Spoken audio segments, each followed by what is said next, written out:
Welcome to the AwokenWord podcast. This is Anuj. In case you hadn't noticed, in the first 11 episodes, I am your host. I wanted to thank everyone once again for all the support and the love for the podcast. Seeing the traffic and the listens and the downloads and hearing some of the feedback, both firsthand and through messages, is always humbling. I do really appreciate any of the time that anyone's taken to listen to the conversations that we've had here. Also wanted to announce that with this episode, it thereby concludes season 1 of AwokenWord. And I know what you're thinking. I didn't know there was seasons to this podcast. Well, I'm telling you, there's seasons to this podcast. And it's exciting because that means there's a season 2 coming. And all I can say is that there is a lot of really good stuff lined up. If you are enjoying this podcast, which if you've been listening all this while, I'm assuming you are, otherwise you are a glutton for punishment, tell your friends, tell your enemies. In the past, I think I've talked to people who may have pet iguanas. I don't care what kind of pet, what kind of animal, what kind of ferns or plants or foliage you have. Just share the word. Subscribe, check us out, leave a review in Apple Podcasts or Stitcher or iHeartRadio or wherever you listen to this. Now, today's episode is exciting because I think part of the reason that I wanted to start this podcast in the first place is because there's conversations with certain people along the way that have really triggered some interesting thoughts or provoked some insights. And today's guest is just one of those people. On this episode, I'm talking to Ali Rizvi, and for some of you, that name may be familiar. He is a physician. He is a musician. He may also be a magician. That we didn't really cover, but who knows. He's a published author and has written the book, The Athiest Muslim, which in and of itself is not only a provocative title, but also quite a provocative book. He is also the co-founder and co-host of the Secular Jihadists podcast, which is available on all platforms, and honestly is a podcast worth checking out, both for the whimsical opening, but also for the conversations that are had with some really interesting people and interesting guests on topics that quite often folks shy away from having. And in some ways and in some circles, Ali is kind of a big deal, not only for his writing, but also for his public speaking and sharing his opinions through both his writing and his public talks. He is definitely a veteran of one of my favorite podcasts, the Joe Rogan podcast. He was actually on with Joe, I think back in 2015. So a lot of what he has to say has resonated with a number of, well-known individuals, from having Sam Harris on his podcast, as well as Steven Pinker, to a number of other intellectuals and thinkers on a number of subjects as they relate to our contemporary grappling with religion and secularism and atheism and all of these manner of subjects that are very much a dynamic, ongoing conversation in today's world. I really enjoyed this conversation with Ali. I've always enjoyed talking to Ali, actually. We've known each other for some time. We used to shoot the shit, grab a coffee, and just, have conversations that would meander around every conceivable topic. So today's conversation is no different. For the people who know Ali and know his work, know his writing, for many of his very public thoughts about a number of topics. As a friend, we really get to know Ali today a little bit more, I think, as the man behind the myth, if you will. As well, I would be remiss if I didn't give a big shout out to our mutual friend Spitz. Spitz, you know who you are. You've been kind of behind the scenes in guidance and advice and feedback, and I really appreciate that. And I know you're a greedy little man, and you've only been listening to the podcast because you were waiting for that one day when you would get the shout out. Well, I made you wait a whole 12 episodes. Here you are, you greedy little man. If you are enjoying this podcast, please spread the word. Please share, like, do all of the good stuff. I am really excited about concluding season 1, mostly because season 2 is just awesome. I also want to thank all of the guests that we've had on the podcast through season 1. So here you are, episode 12, Ali Rizvi.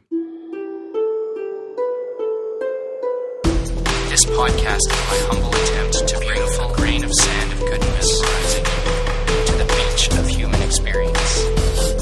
Inspiring. This podcast is my love letter to all of you. The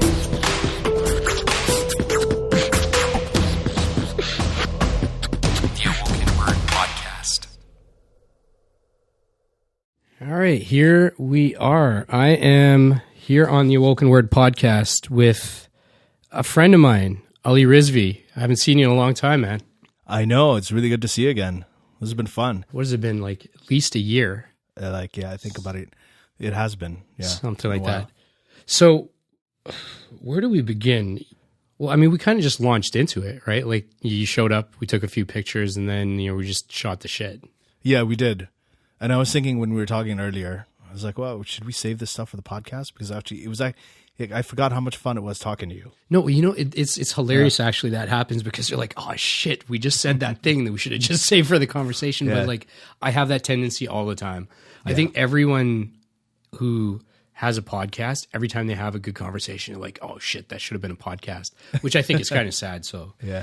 Anyways, Ali, you're here. It's been a while since I've seen you. And when I first met you, I didn't know all the things you did. And I came to learn later on that you were a physician, musician, author, etc. So who the hell are you? I just like doing things that I like to do, and I like taking them to the max. So I was, I'm a pathologist. I specialize in cancer pathology. I've always been a science geek. I've also, done molecular biology. So the science thing is one thing. But then I also grew up the way that I grew up. I grew up in 3 different countries, on 2 different continents. I grew up in, 3 different continents, actually. So I grew up in Libya and Saudi Arabia and in Pakistan. And then I worked in the U.S. for about 5 years. And, I'm Canadian. I live in Canada. Canada's where I eventually chose to make my home. So I've been all over the place. And so I'm a writer as well. I mean, you can't do that and see things around you. And right. Hear the news and watch TV and then think and not think, well, they're missing something. There's a perspective here that they're not seeing, and maybe I can share my perspective and they can learn from it. So that's why I started writing. So I just like doing things I like to do. It's we're only here for a certain amount of time. Yeah. And, yeah. So for those people who don't know what a pathologist is, people like me, yeah, because quite honestly, I can't remember right now. What is a pathologist? So a pathologist is basically the study of disease in the human body. So it's a medical specialty. And actually, let me just explain it to you from your point of view. You go to the doctor and they say, well, there's something, hopefully this doesn't happen to you, but there's a mass in your lung. Mm-hmm. So we're going to take out some tissue and we're going to see what it is. So then they send it to us, the pathologist. We tell them if it's benign or malignant. If they take a bigger chunk of it, we can tell them whether it's, at how big it is, what stage, what grade. And based on that direction, your surgeon or your medical oncologist will decide how to treat it. So we're essentially consultants for other physicians. So we never really directly see patients unless it's too late, and I'll come to that in a second. But we do consult. We deal with patients. It's kind of funny that you're the brown guy that doctors outsource to. Yeah, sort of. And then, I don't practice as a pathologist anymore, but I really liked it. The other thing we do is we do autopsy. So a lot of the stuff that you see on CSI, that's a certain kind of pathology. It's called forensic pathology, but there are medical autopsies too. Okay. There are people who die in the hospital after a long illness and people don't know why it happened, sudden death. And it doesn't necessarily have to be sudden, but then you go ahead and you diagnose and you figure out what caused that death, and you do studies. And that's actually another reason why I do a lot of things is I did pathology.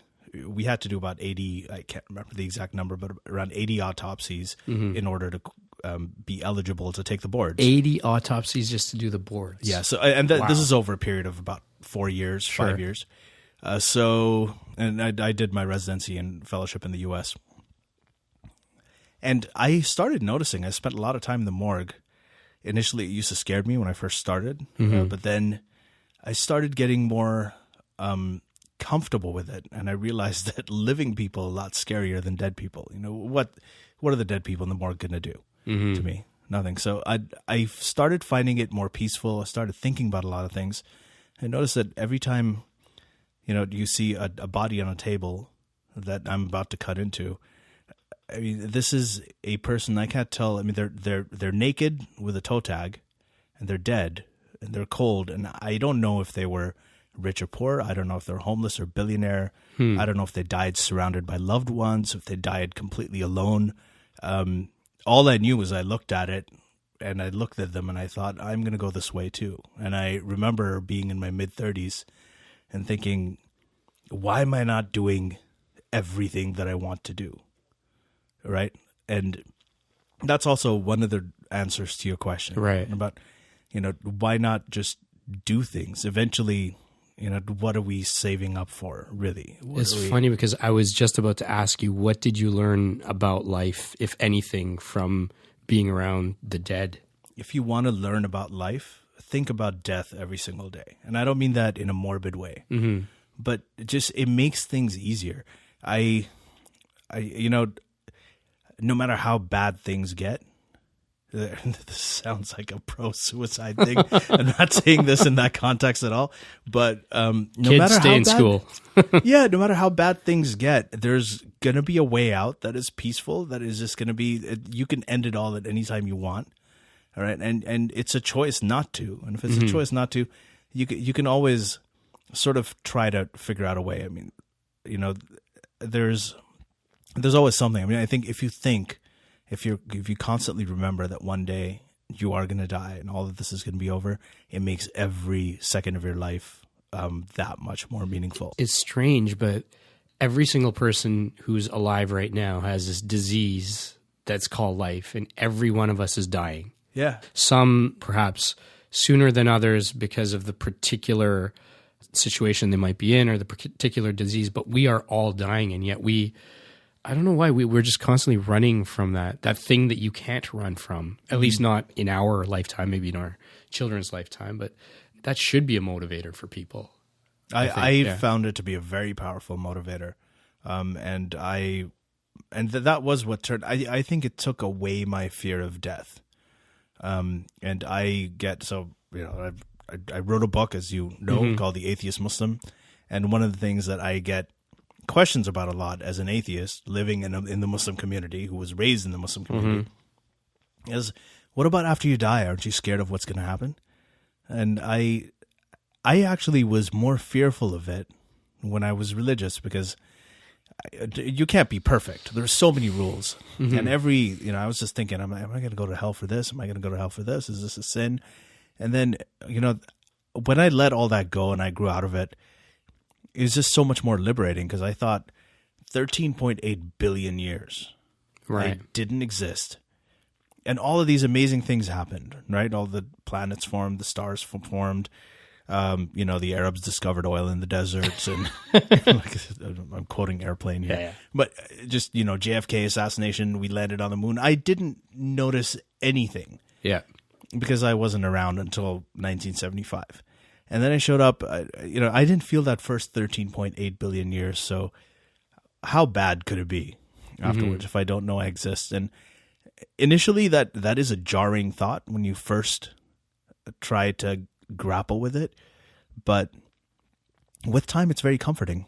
But do you think it's particularly jarring because we spend the first part of our life conditioned to think that there's something particularly amazing about this? And I do believe this life and this, the fact that we're conscious and having this conversation and do things is particularly amazing, but that fear is almost conditioned into us in some way. Yeah, it has to be. And I think that is a root of all human, sort of the conflict that all humans we're all at war within ourselves, because every living thing has an instinct of self-preservation. Right. It wants to survive. So from bacteria to amoeba and I remember when I was a kid and I used to run after ants.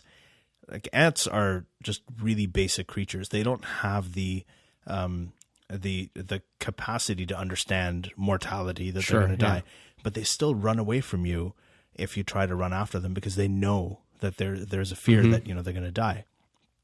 And so we have the same instinct of self-preservation that a bacterium or an ant does, but we also have the capacity, the neurological capacity, and the intelligence to understand that we are going to die one day, and this is a conflict that is irresolvable. Mm-hmm.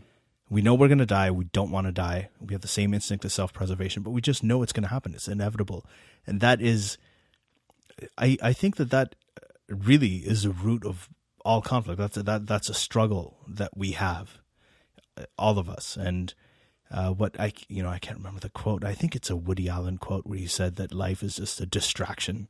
Mm-hmm. We just have to figure out a way to distract ourselves from the fact that we're all going to die, and that's how you define life. Right, it's a meaning of life. But I just don't. It's just I don't think of it in an ominous or cynical way.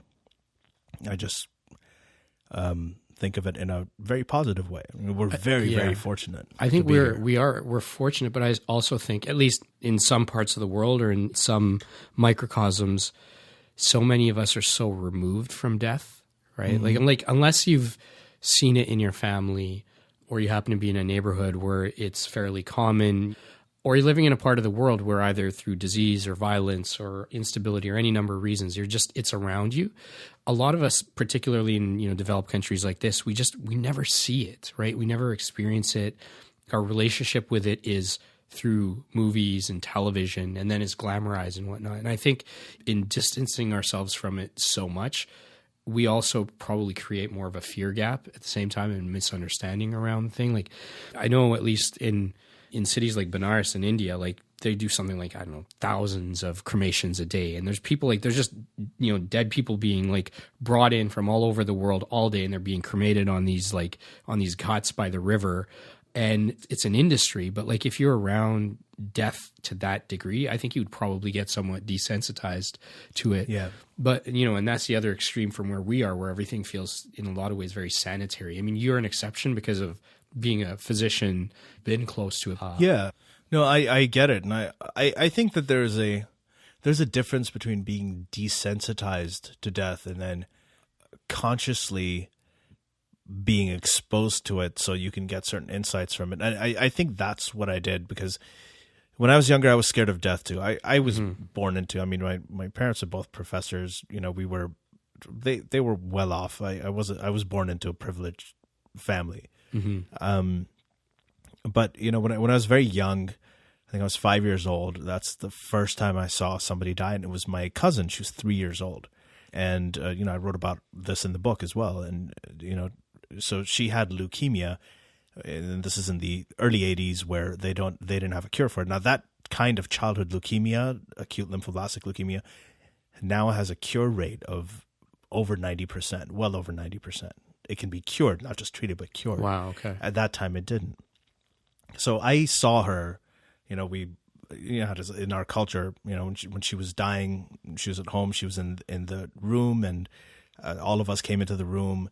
So I ended up watching that cancer death. And then a few years later, maybe about 6 or 7 years later, my dad's older brother died in Karachi, in Pakistan. We were visiting. So I became very fascinated with death at a very early age. I became very scared of it too. I was also surrounded by a lot of sort of religious superstition, especially growing up in Saudi Arabia. Mm-hmm. So many things are punishable by death. Everything that happens after you die, being buried, and then, people coming to you in the grave and asking how you lived your life. So many different things. So I got very interested in it when I was in high school. I used to listen to a lot of death metal. I used to play a lot of death metal. A lot of the songs I wrote were about that. And so I think that when I did decide eventually to go into pathology, it was purposeful. I have a habit of, if there's something that I fear, I like diving into it. I like exposing, exposure therapy. Just you go into it, expose yourself to it until you're not scared of it ananymore. With the exception of cockroaches. I'm scared to death of cockroaches, and I still don't want to go near them. Did you have a run-in with a cockroach when you were a kid? I grew up in Pakistan. I've been, sitting in the bathroom. I couldn't move, didn't know what to do, and there's a cockroach flying around. They're the big ones that fly around. I was terrified. I still remember those. But anyway, apart from that, But with death, it's, in pathology, what we did was I was doing autopsies. I wasn't just exposed to death, or I wasn't just seeing one of my patients dying. I mean, my job was to cut into them, literally put my hands in and dive into it and figure out what happened, and really literally dissect and analyze every aspect of it.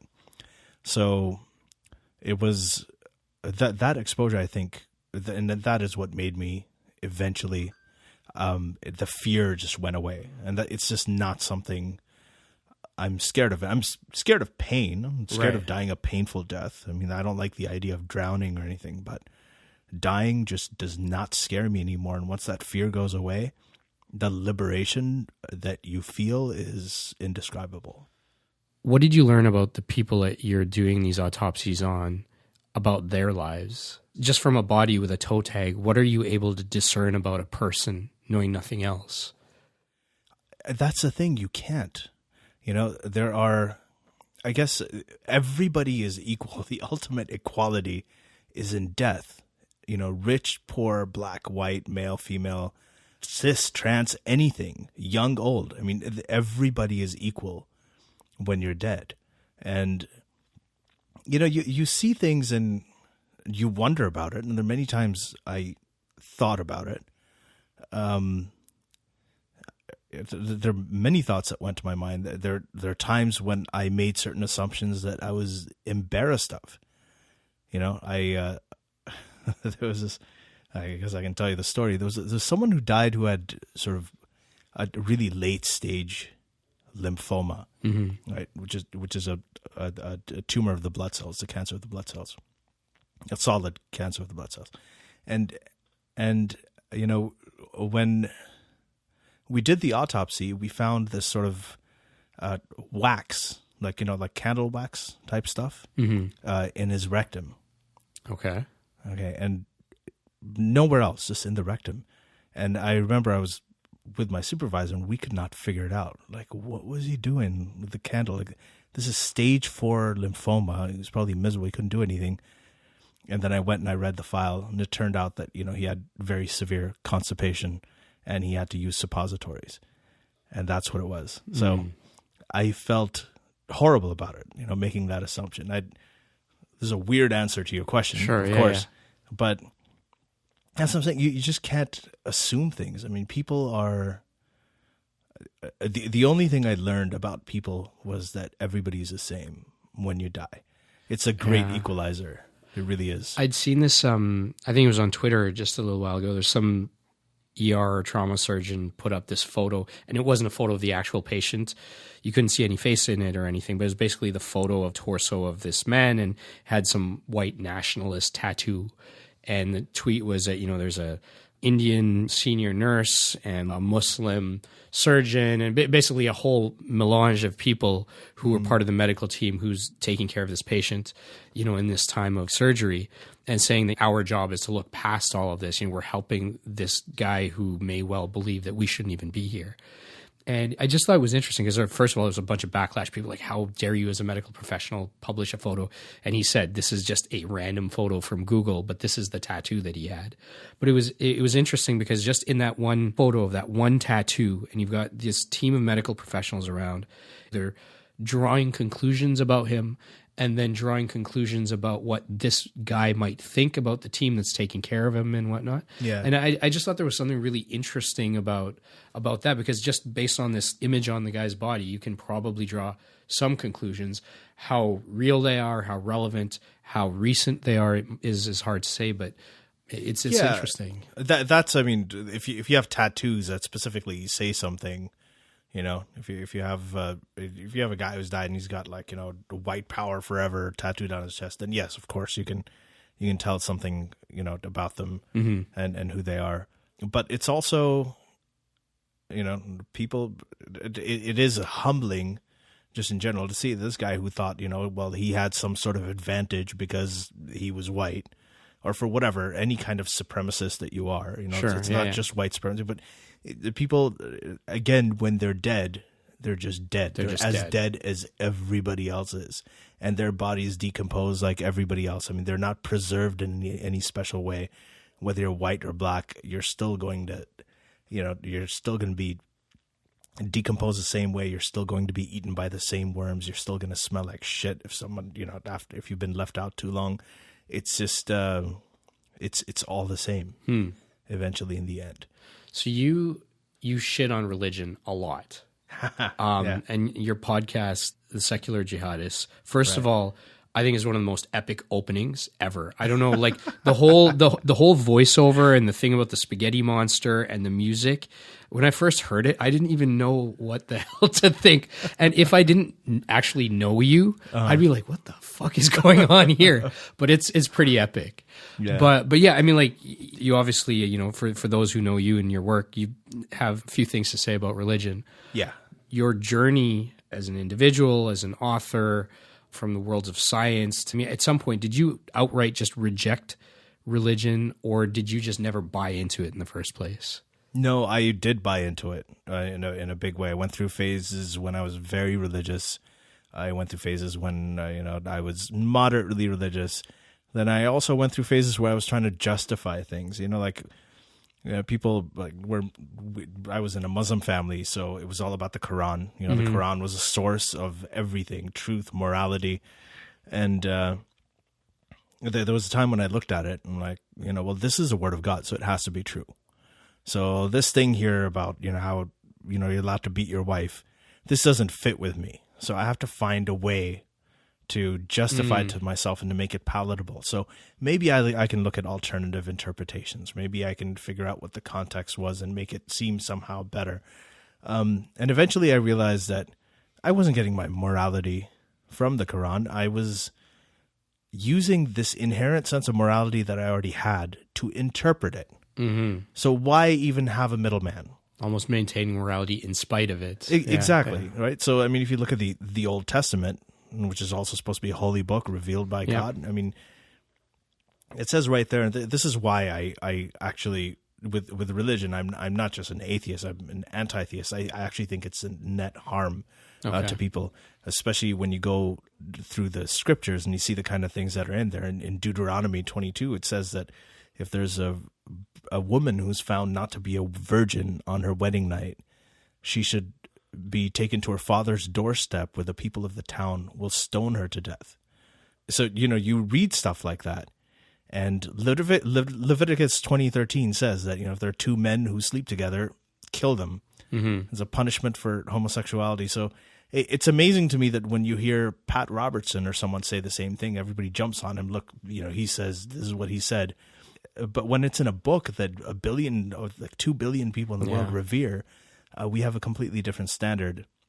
And I think that's that's something that we have to talk about because these words do matter. I feel it especially strongly because I did grow up in Saudi Arabia. I have seen my mother being hit on the head with the stick of one of their religious police because she didn't cover her hair. I have seen them justify child marriages. I've seen, Saudi go to Yemen and just to get 9-year-olds, 8-year-olds, get married to them, bring them back. It has been, and these things are justified in the name of religion, and because their constitution is based on the Saudi law, is based on Sharia or based on Islamic law. You can't argue against child marriage because, Muhammad, the prophet of Islam. It's a literal interpretation. It is, yeah. I mean, they had, and it's a historical fact that, he had a child bride. So if you do it, it becomes blasphemous and you hit a conversational barrier, and that compromises justice. It compromises the reason that we oppose Trump here, the reason we don't like all of the divisiveness and the racism and the misogyny and the homophobia, all of those things we are fighting against when Trump does them, but they are all endorsed by especially the Abrahamic religions, unfortunately. Do you think that religion ever served a net positive purpose? I think that the positive purpose that religion serves, and one thing that the secular and atheist community has not been able to give people, I mean, there's several purposes that it serves. One is that it gives people comfort. It lets them know that things will be okay. There's justice out there. If you look at my aunt who lost her 3-year-old daughter, who died, who I told you died of leukemia. she became very religious after her death. And she also lost another child after that as well. So she went through a lot. So it's, she had to feel like there has to be some justice out there. Why is the world so unjust? Because the world is. Nature is very unjust. Our survival, evolution, the way that it works is survival is you have to kill other living things to survive. You have to eat other living things. You have to fight them for territory, for mates, for food. It's a very cruel process. And, that means that there's a lot of injustice in the world. And people who go through that, they want something to make them feel comfortable. But do you think nature in and of itself, like ignore all the meddling that humans do, but nature in and of itself, is it just or unjust? You've got predators eating prey. Like, is that an unjust situation? Yeah, I think it is unjust. I mean, the way that evolution works is, there's a famous example of the cheetah and the gazelle. To survive, what does a cheetah have to do? The cheetah has to catch the gazelle and eat it. What does the gazelle have to do? The gazelle has to run faster so it can run away from the cheetah. So with every evolutionary cycle, both of these species, they're evolving and they're being tuned. The cheetah's being tuned to running faster, and the gazelle's being tuned to run faster away from it, which is really a sadistic game. I mean, if you thought of this like if somebody was actually, whoever's pulling the strings is like, well, let's make them better at what they're doing, and let's see how fast they can, whether the cheetah's going to go hungry or whether the gazelle's going to die. That's the basic way that it's a sort of prototype of how everything in evolution works. And but it's like, just as a thought experiment though, and I don't know who coined this, but this idea that you could look at the Earth, for example, as just this spinning quasi-spherical object in space with some liquid and a bunch of trees and stuff growing on, and a bunch of things running around and crawling around and whatnot. Or you could look at it as an organism that grows these things, like an ecosystem in and of itself. Even within our body, we have cells that are living and dying and decomposing and being excreted and whatnot. There is sort of that, positive and negative always at play, but in order to give the entire organism life in a way, so if you didn't have that cycle going on, then there would be nothing. The reason I'm asking is I just recently stumbled across Azim Sharif. He's a professor out of UBC who is a psychology professor and social sciences, and he actually said some pretty interesting things I thought about. He's basically looking at religion and evolution, cultural evolution, and he's basically coined or been one of many people who've coined these theories around how religion is actually, if you look at it in a Darwinian interpretation and with evolutionary mechanisms, we started off in small hunter-gatherer populations, 40, 50 people, maybe larger groups or 100, 150. Yeah. But we've evolved as a species to be able to collaborate and cooperate with only that many people, enough people that we know well. And the moment the group gets too large, you don't trust each other because you don't know each other. You can't cheat the group when you're in a small group because everyone will see that you're freeloading or that you're lying or whatnot. But as soon as a group gets larger, there's increasing incentives to cheat and lie or to freeload. So in some of what I heard him talk about, he sees the cultural evolution of religion as being the thing that you need some larger force to create fear so that people collaborate. So when people are of the same religion or the same faith, it's almost a signal to the other that this person is trustworthy. And the moment you can go from trusting just the people you know to trusting strangers on the basis of something, that's when we go from 100, 150 people to millions of people. And so he kind of sees that as almost a evolutionary trajectory. He himself, I believe, is an atheist. Yeah. But it was kind of an interesting interpretation. Yeah, I actually agree with that. And I think that religion is just one of many things that do that. And this is an interesting thing. And you're right. Any kind of large tribe, like, for instance, if you're a Republican, you will think, there may be someone you don't know at all, but you know that they're a Republican. You're going to think this person's on my side. You're going to trust them a lot more than a Democrat. Yeah. Or, and nationalism, if you know that someone's from the same country as you, right, and they're also a patriotic Polish person or Canadian, whatever. Sure. You're going to trust them a lot more because they come from the same place. And the same thing goes with religion. But the important thing that he said, yes, religion was a way for people to come up with a way to keep everybody in line and to, I guess, what's the thing? Graze your cattle in the middle, or graze your sheep in the middle of the field. Mm-hmm. Yeah. And so they don't go too far towards the edge. So it was a manipulative. It is a manipulative tool that's been used by the powerful to keep the masses in check. Right. And I completely agree with that. But when I'm talking about evolution, I'm talking about biological evolution. Right. So biological evolution is, and it's a tough thing because, I grew up knowing that evolution is true. Like evolution is a fact. We know that simply from, genetics. We know our genome now. We've studied the genomes of many, many species, and the genomes, they make it clear that all of us evolved from, one common ancestor about 4.5 billion years ago. Right. Before that, there was a fossil record. You don't even need the fossil record now to show it. And when you had the fossil record, that was enough to essentially prove it. And the most important thing is we see it happening in front of our eyes. Antibiotic resistance. You know about antibiotic resistance? Yeah. So, the virus mutated and became resistant to the drug. An adverse circumstance comes in, the viruses mutate to survive. And then now you have, like with HIV, you've got HIV-1, then you've got 2, you have all these other types. With bacteria, you see like increasingly our antibiotics are becoming more and more useless. And it's only been a matter of decades. Right. So we have seen that evolution happen right in front of our eyes. And we continue to see it happening. So it is absolutely real. And it's a process of survival, but it's also a process of death. I mean, the vast, vast majority of species that ever existed have gone extinct. Have died off, yeah. Right? And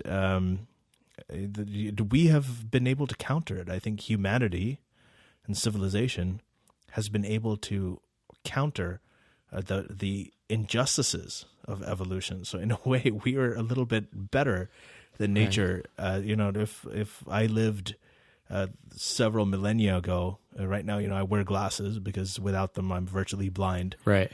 At that time, I wouldn't have survived. Now I have glasses. I can wear glasses, and I'm sitting here doing this podcast with you.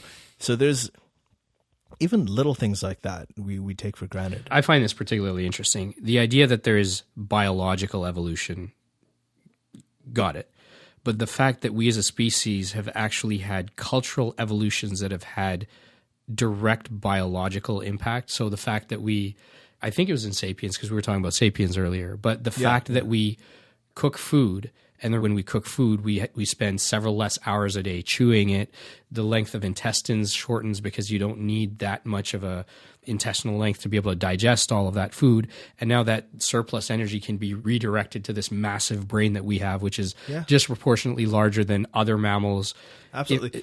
Cooking has a lot to do with the fact that we became smart. But and that cultural evolution has actually had a physiological impact on us. Mm-hmm. And I'm not saying that religion necessarily does the same thing, but it's interesting that we are the only species so far that's actually taken some of that narrative into our own hands. And also pretty much every other species has been locked to this planet, right? And if Musk has his way, eventually we're a multi-planet species and then maybe we survive. Yeah, we'll see. I mean, you could extrapolate to all kinds of places, but yeah, you're right. We have been we're aware that we are evolving. Between your book and the speaking engagements and just being as vocal as you are on the topics of religion, and then with the podcasts and everything, are spirituality and religion one and the same? Like, do they kind of go in the same box for you? Are they two separate things? Is there room to be non-religious and still spiritual? Like, how does this play out for you? How does this play out for people you know? Yeah. I have a hard time with the term spirituality because I mean, more than being anti-religion, I'm sort of more of a pro-evidence kind of guy. Like things for which there is evidence into it. So spirituality is a very vague term. I get the sense of it if you're talking about the transcendence feeling, the transcendent feeling that you get when I was a kid. I would look up at the sky and I'd look at the stars, and it wasn't just twinkle twinkle star. I would look up and think, holy shit, I'm looking back millions of years in time. Yeah. Like what I'm looking at right now, the sky, this is what the sky was actually like 3 million years ago. And the way it looks like right now, I can't see because the light hasn't reached my eyes yet. Right. That feeling to me was spiritual. If I listen to really, really good music, that to me is spiritual. If I am spending time, with my daughter, right? There's some, that you have kids, and there are certain spiritual moments that you have, with someone, your loved one, and the people that you care about. So, but those are all natural moments. There's nothing supernatural about them.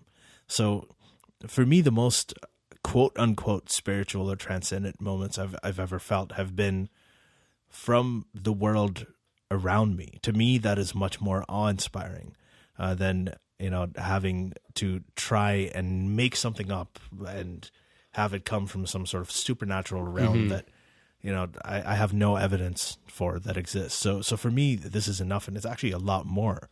It's much more satisfying, and I sometimes feel like what people do in their search for spirituality is, in a way, they're going out and trying to find things or make up things where they're not there. And that takes them away from the really amazing things that they have in their life. Right. Like the music, like looking up at the sky, like, reading a book about astrophysics, or, listening to or watching a documentary from, Carl Sagan or Richard Dawkins, or, there's so many things, just going to an art museum or visiting a historical site and just standing there. I mean, have you ever done that? Gone to a place? Historical site, and just standing there and just soaking up, okay, where I'm standing, what was happening here, thousands of years ago, and look at where I am now. Look at it was just these, thinking about these is so much in the natural world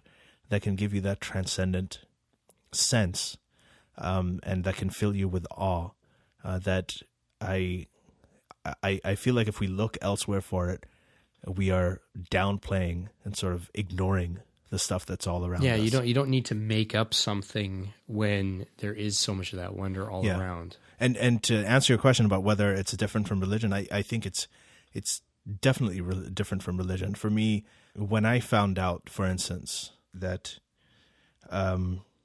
time can stop, start, slow down, speed up, depending on the amount of gravitational force there is. So the more gravitational force you have, the slower time gets. When you're out in space, where the GPS satellites are, time ticks faster. Yep. So, and that is a fact, because they have to correct for it. They have to correct for it. Yeah. They have to correct for it, because time actually ticks faster in outer space than it does near the surface of the Earth. So I found that, and then, I read about the Big Bang, and I read what Stephen Hawking wrote about it, and he talked about how, at the Big Bang, and this is one of the theories, and, one of many theories, but it's a fairly accepted theory that at the time of the Big Bang, there was no such thing as time. Right. Time did not exist. Space-time are one they're thing, interrelated. Yeah. They're inextricable from each other, but it did not exist. So the Big Bang was, when people say, what happened before the Big Bang, right?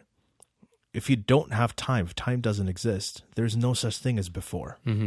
Before is it's a word that has temporal connotations, that has time-related connotations. So you can't have a before. So it's like if you're standing on top of the Earth on the North Pole, you're standing right on the North Pole, and someone says, walk north. You'd be like, what? That doesn't make any sense. I'm already I'm standing on the point.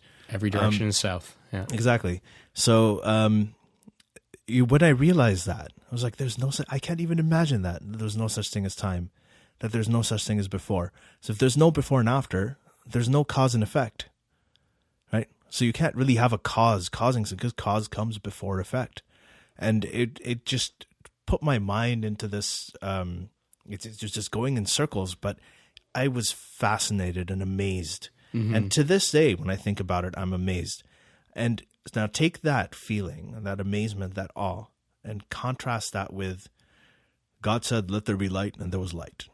And it just seemed juvenile, and it seemed just so human and so petty and small that I just couldn't imagine that if there is really an intelligent God out there who came up with this time dilation and binary pulsars and the process of evolution, and this God is writing a book to his people, worried about what meat they can eat or who they can have sex with, and on top of that, justifying bad treatment of women and gay people and endorsing slavery, and it's just the whole thing just rubbed me the wrong way. I don't know who said it, but if God exists, God is either all good or all powerful.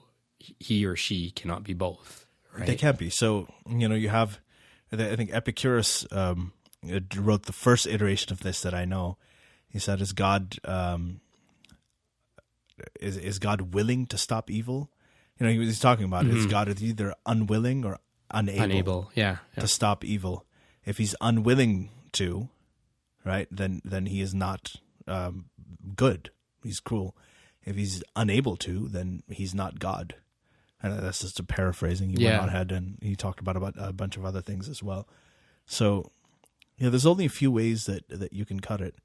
And I'm not, when people say atheist, I am open to the idea that there could be an intelligent force out there. There could be a higher intelligence in the universe. I'm agnostic about that. I'm 50-50. But when it comes to the kind of God who writes books and tells you how to treat your women and how much to pay for your slaves and things like, and it blesses your marriages and cures your kid of HIV, apparently. That's a credit he gets, but you totally forget that, well, how did the kid get HIV in the first place? He also facilitated that. That kind of God I'm atheistic about. I don't think that God exists. It's really interesting for me, conversations like this, because coming from a Hindu family that was, I wouldn't say like extremely religious, but definitely the ritual and the culture has been a part of the backstory. And I think Abrahamic and Vedic religions and traditions take very different routes. They do. And perhaps it is factual. Zoroastrianism might be one of the original major religions and influenced all these other traditions and whatnot. But even if that's true, the Vedic traditions took a very different direction. And at the same time, I could be at home where there could be some ridiculous ritual that makes no sense. You do this particular prayer or puja 5 times, and then this will happen. Within that same tradition is also this idea of eons of time, the cyclicality of time, and many fundamental sort of principles within Vedic math that are very much in alignment with modern physics and scientific thinking. And I think it's ridiculous to discount it because it's ancient and not found on modern scientific empirical evidence, because I think there are different ways to come to a conclusion, and some of those might be experiential. There might be that if all you have to do is sit under a tree under the stars for hundreds of years and you've got no other agenda, the amazing things your mind could probably conjure up and tell as stories, I think could be quite astounding. And so I've seen both the absolute ridiculousness of religion and the absolutely incredible canvas on which it's drawing from, because there's some things within the Vedic traditions that are just, to me, awe-inspiring. So I look at these two things and I'm like, how can these even be coming from the same place? It doesn't make any sense. And then I'm with you, because there's been so many nights where I was a kid looking up at the stars and thinking, in fact, that the light I'm seeing right now, those stars may have already gone out. And we won't know for millions of years at this point. And I had kind of the same kind of experiences that you're talking about. So it's like, we don't need to look beyond even the sensory world to be tapped into that awe. And yet we're constantly looking in these 700 or 2,000-year-old books trying to figure out these very mundane things in our life, which is just kind of ridiculous. Yeah. And there's no doubt that there are things that you're going to see.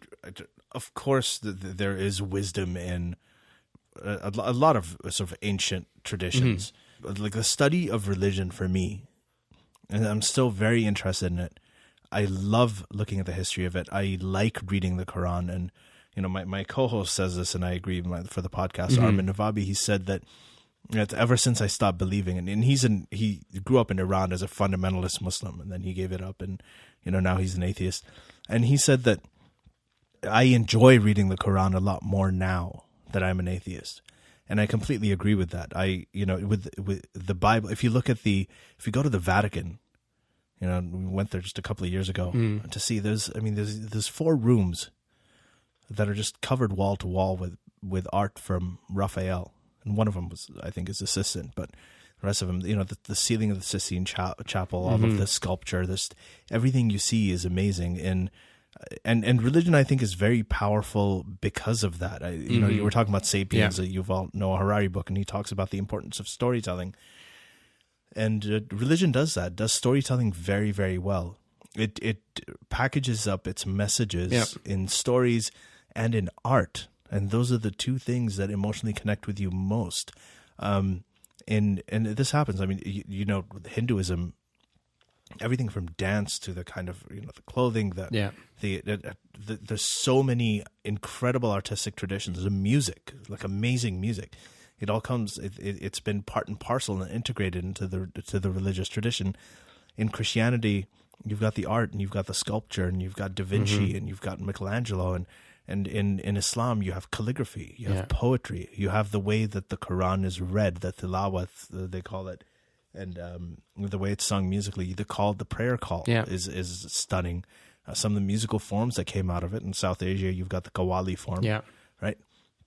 So we've had these amazing things that have come out of it that are, but I think it's it's more evidence of how human it is. Like, how do these 2 things come together? That's why they come together, because that's what human beings are like. Human beings are capable of coming up with amazing ideas and amazing, creativity and innovation and just things that help you feel. And then they're also capable of monstrous evil and injustice and pettiness and jealousy and all these terrible vices. And that is what religion is. I mean, the biggest problem, I think the biggest thing that we should know, I want my daughter to learn about all the religions. I want her to know, you know, how people, you know, that cultural evolution that's associated with religion.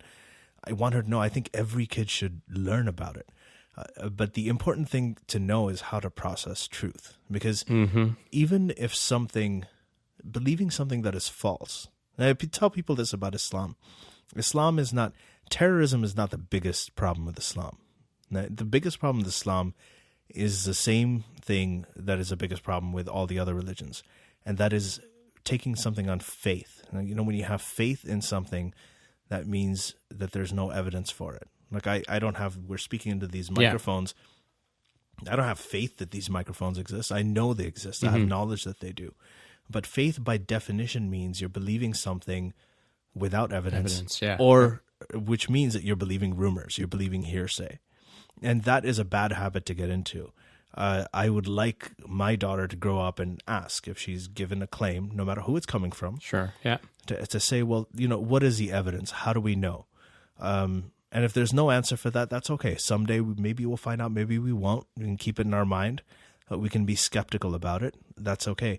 But once you start believing things that are false, even if they're harmful, you think in a way that later on when a demagogue comes up and Trump shows up and says the Mexicans are rapists and we have to build a wall, if you don't have your critical thinking skills and your skeptic skills in your mind, you are susceptible to the manipulation of demagogues and people like that who will use the storytelling and the fiction and the art. But that's and by design, though. The very fact that you are susceptible, that one is ignorant and doesn't know better, isn't seeking out evidence or thinking critically, that's the reason why, whether it's religion or political dictators or, you know, some exploitative corporations, that's why they are in power, right? And they have a continuing running incentive to keep you dumb and ignorant and distracted. Like an intelligent populace that was well-informed and well-educated would not elect Trump, would not put up with the bullshit in the Catholic Church after decades of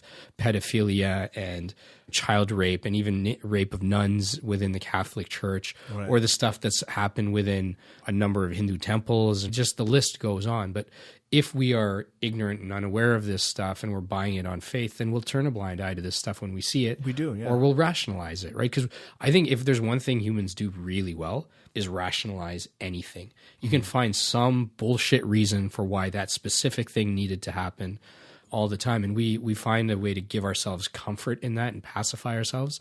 And it might help in the immediate situation, but over the long term, it's not helpful. Yeah, there's a, and you hit upon something really, we do defend and we do sort of justify the irrational, right? Because we grew up in that tradition, or that is our tribe. And a lot of that also has to do with identity, the sense of identity. And I think one of the most sinister things, in my opinion, about religion is how it really gets your tentacles into your sense of identity. Sure. So, for instance, okay, so I'll give you a real life example. I know a 16-year-old girl, right? She grew up, her parents, grew up in Pakistan. And she came here. She was taught to wear the hijab, the head cover, her entire life, because, it's a symbol of modesty. You're supposed to not tempt men from looking at you, etc. And so she, growing up, she went to high school. Suddenly, there's all these girls, they're teenagers now. They're doing stuff with their hair, experimenting with makeup, and she wants to she wants to do all that too. Yep. So she has this internal struggle with her parents. Why do I have to do this? It's not justified. Islam doesn't necessarily say this. It's vague in the Quran. She's coming up with all these different arguments about why she wants to take it off. So she's rebelling against the ideology behind the headscarf. And then Trump shows up, the Quebec mosque shooting happens, Muslim ban, this and that. And suddenly it's like, well, you think that my parents, my ancestors are less Canadian or less American than you. You think that, we should be banned just because we have a different heritage. Well, screw you. I'm keeping this headscarf on. So now it's become a symbol of identity. And that's the thing. When people say that, do women wear the headscarf, Islamic women, Muslim women, do they wear it out of choice? Or are they forced to? In a way, it's both. So she was forced to by her parents. So she had an ideological disagreement with it. But when it came to identity, it was a choice for her to keep it on, because it became so. And this is the problem with religion, that it creates that kind of dichotomy in people. It forbids the scrutiny of ideas. Right? If someone from the Tea Party or someone from, the Doug Ford's party or whatever it is, says something about women or says something about gay people, we will rightly be outraged at it, and we're going to push back on it. But if someone criticizes something, if I'm Muslim and someone comes up to me and criticizes something in the Quran that is misogynistic or homophobic, I will defend it. Not because I am misogynistic or homophobic, but because that is my identity. That was the religion of my parents and my ancestors. I take it personally. You draw a cartoon of Muhammad, I'm going to take it personally. And this is what the problem is. That's why in my book I talk about how we really need to drive home the point that discussion of ideas, challenging ideas, is very different from demonizing people. Islam as an ideology is very different from Muslims as people. You can criticize ideas, you can challenge them, because ideas and books don't have rights. Human beings and people do have rights. Right. And if you want to move a society, challenging societies is what has always moved societies forward. Challenging ideas has always moved societies forward. But demonizing people has always destroyed them. Yeah, I remember it was years ago when you first said that to me, that people have rights, ideas don't, or something to that effect. Yeah. And I think you were the first one I heard sort of put it that way. But, if we take a step forward from there, our entire world is run on these illusions of ideas. A corporation today, by definition, has one objective, which is to maximize shareholder returns. And it is an entity with essentially all of the legal protections that an individual human would have with essentially none of the responsibilities, because it gets litigated, the corporation can dissolve, the officers of the corporation. And we saw this happen in the '08 financial crisis. We see this constantly happen with large corporations that are exploiting resources, people, what have you. But the corporation is an idea. Mm-hmm. It's not an individual, but we treat it in courts of law as if it is not even human, but superhuman. Yeah. So it's an idea that's been elevated in contemporary time. You know, corporations are not that old in the construct they are. So we elevate religions.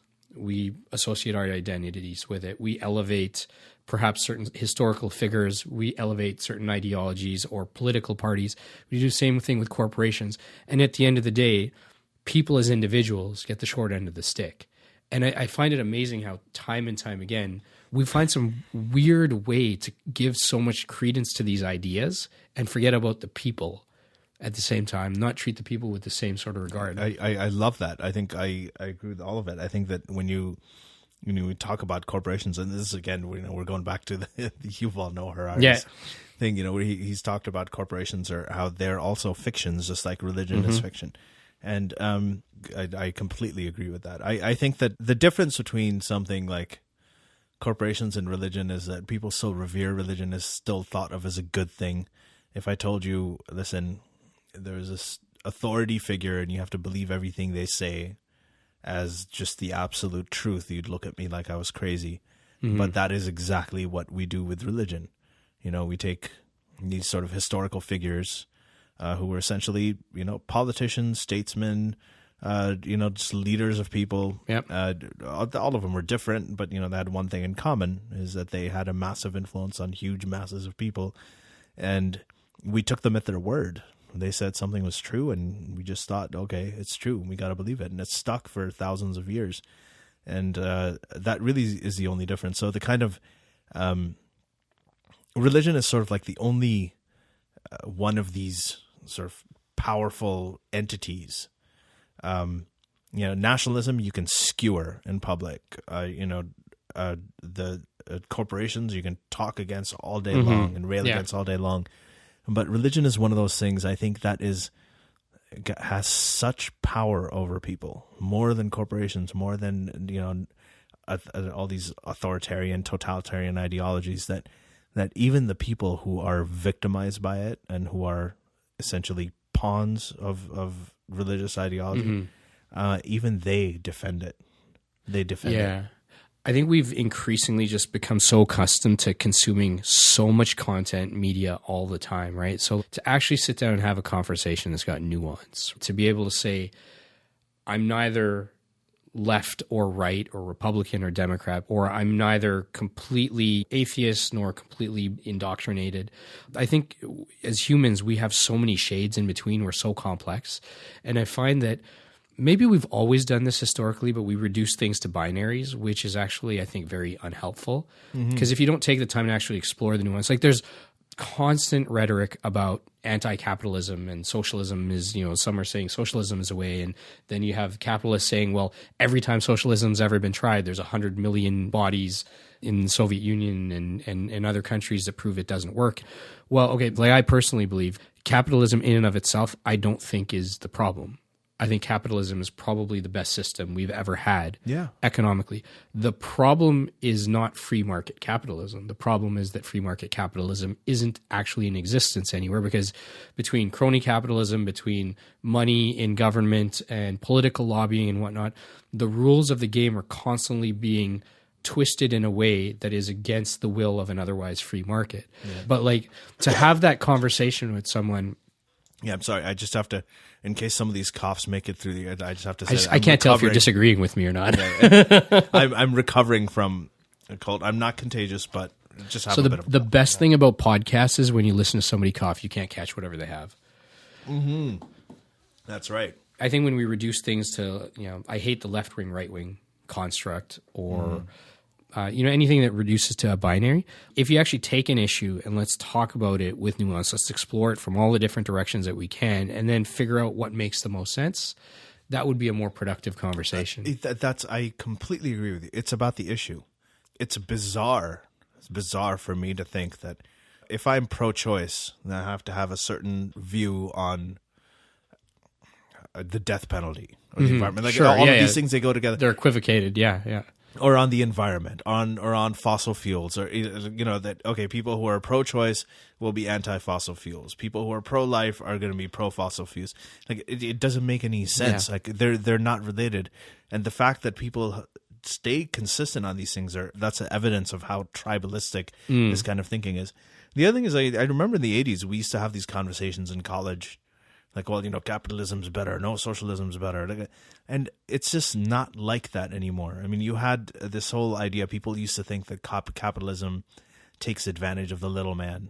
Like, the man everybody gets taken advantage of. People get exploited because of capitalism. And then, now you have the biggest corporations. I see people railing against corporatocracy on Facebook. Yeah. Oh, yeah. Okay. No, the irony of that. But so Facebook, what is Facebook? Facebook is one of it's the biggest corporations in the world. It essentially takes all of your information. If it was a country, it'd be the second largest country in the world. I don't even know if it's it'd be the largest by now. Yeah, largest by now, like billions of people on it. And it takes that information and sells it to advertisers. Not just your demographic info, but stuff you like, the bands you like, what you were thinking yesterday. So they can sell you shit you don't need. Yeah, exactly. And well, I mean, the target advertising is, I'm admitting this, it actually works. Like I actually get ads for things I like, which helps. But the point is that, they're railing against the corporatocracy, not realizing how Orwellian this whole thing is already. Yeah. And what is a corporation doing? It is giving the common man a voice. That is so strange. We never thought of that in the 80s. When we used to talk about corporations and how evil corporations are, and, there's still a lot of problems with corporations, of course, like the whole idea of them. We just never thought that that one of the most profitable business models for corporations now in the internet and social media age would be to empower the common person's voice, to bring out all voices freely. I mean, there are revolutions. Hosni Mubarak in Egypt, who was entrenched as a dictator there for 40 years or more. I don't know if I'm getting the right, but for decades. Yeah. He was brought down because of a revolution that was started on Facebook by Wa'il Ghanim, right? So the first Tahrir Square protests were actually organized on Facebook. There are images that we're seeing out of Gaza in Palestine that I never saw growing up in the 80s because, there'd be no way to share them. Yeah, there's nowhere to share, but you're seeing them on YouTube. Yeah. You're seeing the voices of Iranians in the Green Revolution in 2009 that happened on Twitter. The recent thing with My Stealthy Freedom, where all these women are, burning their headscarves and because they're forced to wear it there. It's compulsory in Iran. These things are even advertisers are getting in on the social, the social justice messages. Dove soap has a whole bunch of them challenging conventional ideas of beauty or whatever. You've had that. What was that commercial where they brought two people in? Was it a Budweiser thing? No, Heineken. They brought two people in from very different experiences. Oh, yeah. Like, someone who's very anti-trans and then a trans person, and they came in and they had a discussion and they ended up getting along because they worked on a project together. So there are so many, that sort of line that we had, that hard line between corporations and the power of the individual person is that line is being blurred. I mean, you can be a person in your basement like Mark Zuckerberg and like Julian Assange, and you can bring governments to their knees eventually, potentially. Right. I mean, that's the kind of world we're living in because of the information age and because of the internet. So everything is very different now. It's also the degree to which the means of production are abstracted from us as users. Like any one thing in this room right now, it could have sourced its parts from 50 different countries and then end up being manufactured in one country and assembled in another country. And then any of the different systems that we have in place, they have both positive and negative impacts. And I've had this This is probably actually the first time I'm talking about this on the podcast, but I've had this theory for at least 15 years that I haven't shared nearly enough, I think. But I call it the theory of retrofitting the world. And what I mean by that is you can have an old building, an old house, and it could be on the verge of falling down. It could be massive polluter of the environment. It could have any number of problems, but it might be a beautiful piece of architecture from a period of history, and no one builds buildings just that way anymore. So you have a couple of options. You either continue to keep using it until it just falls apart, you tear it down and you put up some other thing there, or you appreciate what it is for the good and then retrofit the parts of it that don't work. And so you see this a lot with infill buildings in Toronto, for example, right? Like they'll take the historic facade and they might put up some condo or something that's somehow associated with it. A lot of homes here, they'll keep up 3 walls and then they'll build a new structure around it. And it preserves some of the character, but now it might be a more green building, or it might have better flow of space, or it can house a bigger family, or any number of things. And I think that we could do the same with some of the institutions in religion, for example. Like one thing religion has done beyond just story, it's inspired fear, but it's inspired awe. Like you go into some of the cathedrals or temples or mosques of the world, and they're incredible works of architecture. There is probably no other force in history that has gotten us to a point where we would build something like that. I mean, albeit in many cases it was built by essentially slaves. Well, virtually all slaves. But now that it's been built, do we tear it down? Or do we sort of understand that moment in time it was, and then also understand what human ingenuity is capable of? And do we retrofit some of those things? Like if this was a place of community for people, is there something to be learned from there? If corporations do these incredible things to help empower people and get a voice out to the public and change the world, are there parts of the corporation or the way it's structured that can be improved? I don't think we need to burn the whole place down. That's exactly what I was trying to say. I just don't think that you were talking about binaries. I mean, this whole idea, is it socialism or capitalism? Is it corporations or is it the people?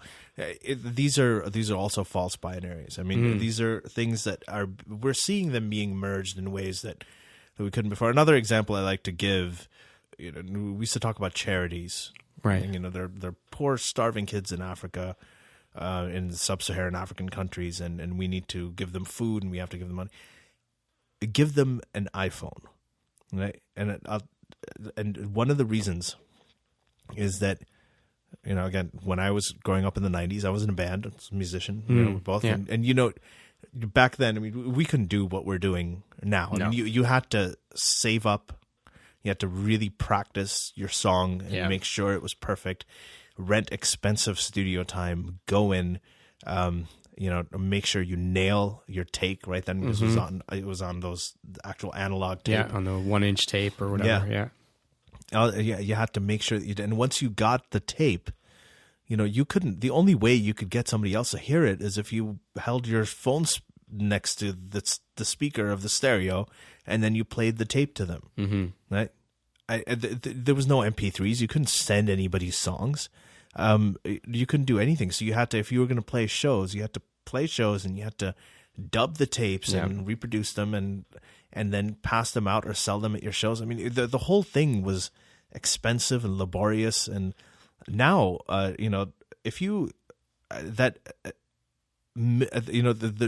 people who made recordings in $1 million studios, that $1 million studios, right? I'm holding up my phone right now, is right here in my hand. Like this is a movie studio. My phone is a movie studio. It is a publishing company. It is it is a recording studio. It's also a phone. Yeah, it's a songwriting tool. It's a phone as well. It's my entire library is here. So what I can do is I can create, if I am a talented kid who would have had to rely on all of these resources to get myself out there, right? This is also a distribution company, massive, right? So I would have to, now I have this thing, I can make broadcastable quality recordings, right? Movies, 4K, all of that. I can do it all on this phone. I can upload it and I can get instant worldwide distribution.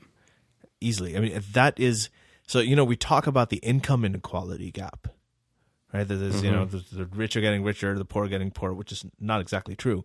But we talk about that. But there is also, what has narrowed is the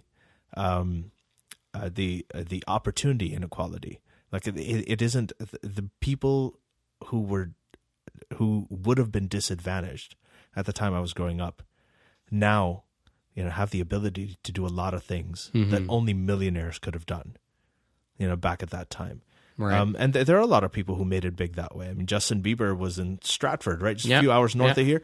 And the guy made YouTube videos and he got picked up. I mean, there's loads of stories like that are coming up where people have just been empowered and talent is coming out of all kinds of places. Yeah, it's almost that trajectory of progress in some way. I don't know. This is like an optimistic version of Black Mirror. You know what we're talking about? Sure, yeah. But I mean, if you think about it, though, I mean, everything you just talked about. First, I'm living it. Like the means for production and distribution and whatnot have been democratized to a point where almost everybody. And I mean, I still think that we're privileged to an extent to be able to even say that. Yeah. But many more people are able to get something out there, create something that they couldn't have created before because they didn't have the tools. Mm-hmm. I mean, you're talking about Justin Bieber like coming out of Stratford off of YouTube videos, but when I was in Mumbai in 2015, and then again this year, I met a couple of these hip hop crews in Dharavi, which is this area in Mumbai. It was the kind of the backdrop of Slumdog Millionaire, and I hate using the term, but it's called Asia's largest slum. It's actually probably a $500 million cottage industry neighborhood with very resilient people. But in that community, somehow over the last 10 years, hip hop through YouTube and then through just some exchange from people coming and going, cousins and family and whatnot from America and the UK, hip hop kind of enters the lexicon in India. And it was sort of a very small fringe movement. And now it's exploded. Like the independent underground hip hop scene in India is massive. There's finally validation with Gully Boy, right? Yeah. So a lot of those guys that were in Gully Boy, I met them back in 2015 and ended up just through a crazy set of circumstances at 2 a.m. out in the middle of nowhere in this bungalow. Ended up shooting this freestyle cipher that broke out between 3 crews that went up on the Hip Hop India YouTube channel. I think it's something like 1 million views on that now. Wow. But when I talk to these guys who are like, 18, 19, 20, 21 at that time, I'm like, how did you guys even come across hip hop? Where's this coming from? Because they had internalized it. They had made it their own. When I was there, I felt like there's guys that look like Snoop, that look like Dre. You may as well have been in LA. There was no reason to believe that we're in India. Yeah. And these guys weren't rapping in English, but they were rapping in their vernacular, Malayalam or Tamil or Hindi or Gujarati or whatnot. But that's because YouTube exists, because MP3s exist, because there's more international travel, and all of these different things have coalesced. And now these guys who never had access to music instruments, no music in their family, many of them living very hard lives in a country that doesn't even know about this music, have taken it to a whole other level. I thought about that for a long time. I'm like, we live in an incredible time where that is possible. Yeah, we live in a time when, growing up in Pakistan and in Saudi Arabia in the 80s, I was told that you have to have a career that's going to give you some financial security. Mm-hmm. So as you know, with South Asians, what is it? Engineer, doctor, lawyer, maybe business. You go into arts only if you don't get the grades for anything else, and everybody assumes you're just a dumbass. Yeah. And no one will marry you. No one will marry you. All that. So those are the choices. But now, you can be... if you have a passion for coin collecting, you can make a sustainable business out of that because you can get online and connect with people who do, collect coins all over the world, have the same passion that you do, and you can create a business out of it. If you like arts and crafts, you can do all of these things. Is online. This the moment where you realize your calling? Is coin collecting? I'm telling you right now. Like I trained as an oncologic pathologist, but the work that I do right now, which I work in medical communications. This is stuff I didn't take a single class in college for. Yeah. The book that I wrote, all of the other public speaking stuff I do, I didn't take a single class for it in college. This is what I'm doing right now is I was able to eventually monetize the stuff that I like and I like doing. My wife is she actually is one of the top boudoir photographers in Canada. She did it purely because she had a passion for photography. That's amazing. She learned Photoshop. She knew it inside out by a very young age, and she didn't go to school for this either. Mm-hmm. Right? So it's just And, we're living and we're being sustained on incomes and we're living a lifestyle that's purely born out of monetizing what we're passionate about. It's the exact opposite of what our parents told us growing up, that these are the professions you have to go to for financial security. And I think that's immensely liberating. And when we look at smartphone penetration in poorer countries, a lot of these people, they don't have the resource to have 3 square meals a day, but they have cell phones. Yeah, they all have mobiles and cell phones, and they have internet connections. And I think that's an amazing thing, and I think it's unprecedented. I mean, people say, well, it's like the Gutenberg printing press, but it's beyond that. It's beyond that. It's beyond that, and I've seen, especially with the the secular movement in the Muslim community around the world. When we do this podcast, 30 years ago, Salman Rushdie had to go into hiding because there was a fatwa on there was a bounty on his head because he wrote a book that was critical of Islam. Just a few years ago, there were people being massacred for making cartoons. Now with the internet, there's entire communities of people like Salman Rushdie who've gotten together, who are holding conferences, publishing books, walking around freely, doing podcasts, having conversations. And a lot of these, we've had them on as guests on our podcast. Right. These are, free thinkers in LGBT kids in Saudi Arabia, right? Women who have escaped Saudi Arabia because their parents were threatening to kill them, near victims of honor killings, people in Pakistan, people in Egypt, people in Malaysia, Indonesia. These are people who are able to speak out. They have voices now. It's an amazing thing. There's the reason that we are here in the Western world and we're enjoying the freedoms and the liberties and the civil rights and the sort of the intellectual achievements, everything else, and technological achievements that we have here is because of the Enlightenment era that happened after the Reformation. And they called it the European Enlightenment. And a lot of that happened because there were free thinkers who challenged the religious orthodoxy. Christian Europe is associated with the Dark Ages. Right. What they did to non-believers and to Jewish people and it makes ISIS look like kindergartners, right, hundreds of years ago in Christian Europe. So those were the Dark Ages. After that came out the Enlightenment, where you had these ideas of freedom and liberty, and modern societies were formed on the basis of that. The same thing is happening now in the Muslim world. That was associated with the printing press, and the printing press was a way of disseminating knowledge, right, in a very fast way. And this is also around the time that the Reformation had happened and the Bible had been opened up and become transparent to all people. It wasn't just up to the authority of the Catholic Church to interpret it, and the Protestant Reformation, all that. You had all of that stuff happening. That was facilitated by the printing press, and now you have the internet that is doing the same thing in the Muslim world. And you have Muslim youth that they're having their own enlightenment, and that's what we cover all the time on our podcast. It's phenomenal, the kinds of changes that are happening right now that you don't really see addressed in I guess mainstream news. It feels like, because you gotta, at least in the mainstream, because time is limited and you gotta fit in a couple of points between ads. That's why podcasts are the future. Well, yeah. So you have to pick a horse and you just have to run with it for 5 minutes or 15 seconds or whatever it is, right? Like there isn't enough time to explore all this, but I constantly find interesting, and I don't know what to make of it personally, but all this progress that we make, it's got both a positive and a negative to it. There's a residue to everything.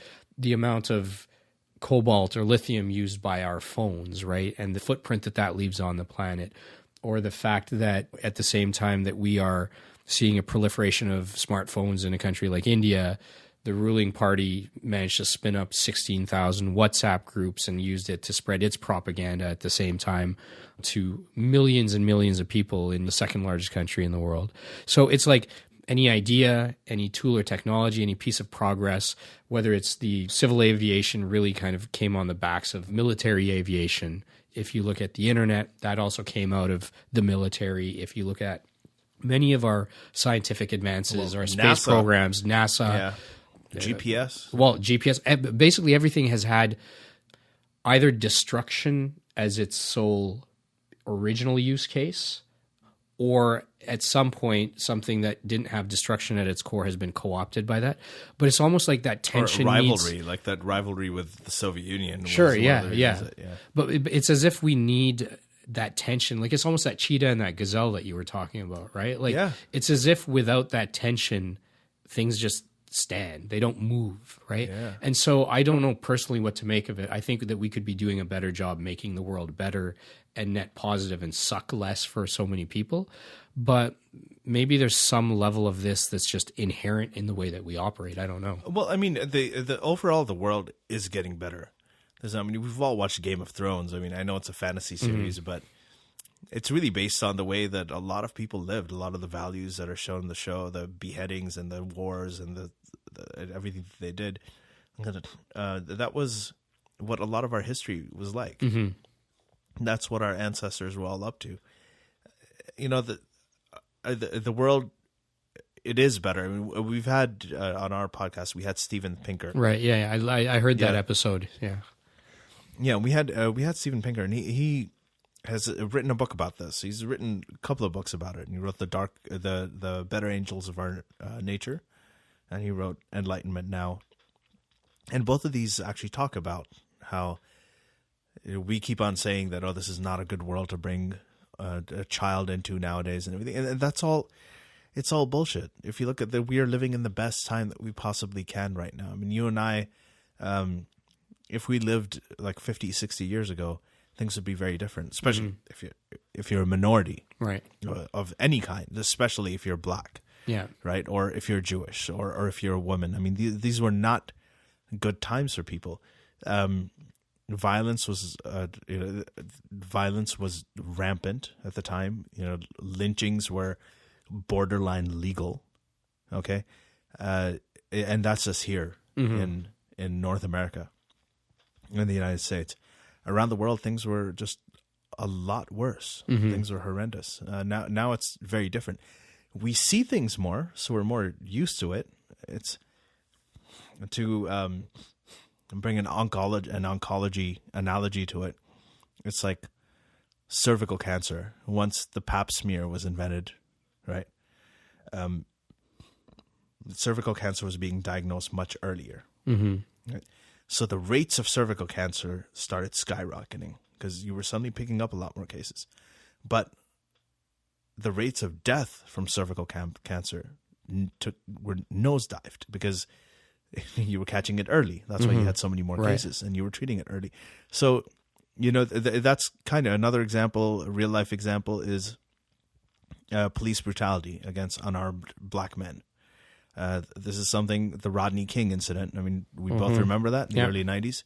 Led to the LA riots. Someone happened to be out there with this clunky sort of VHS camera or whatever, and then they ended up filming it by accident. It went on the news, and everyone freaked out. Yeah. Now, does that mean that it wasn't happening then?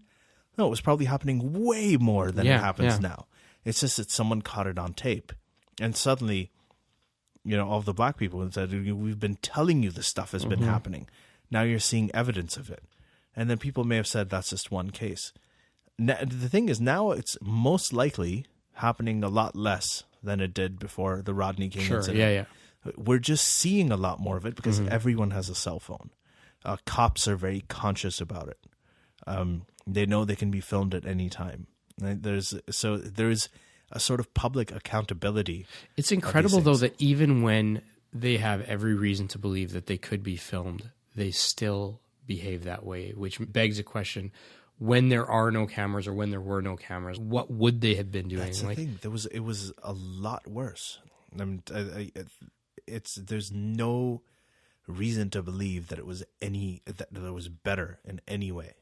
Yeah, absolutely. When people aren't being seen, they know they can't be caught, and it is different. I mean, there is more racial awareness. A lot of the young cops, I mean, there's a lot of, I know a lot of police officers. I mean, they're amazing people. They're very conscientious.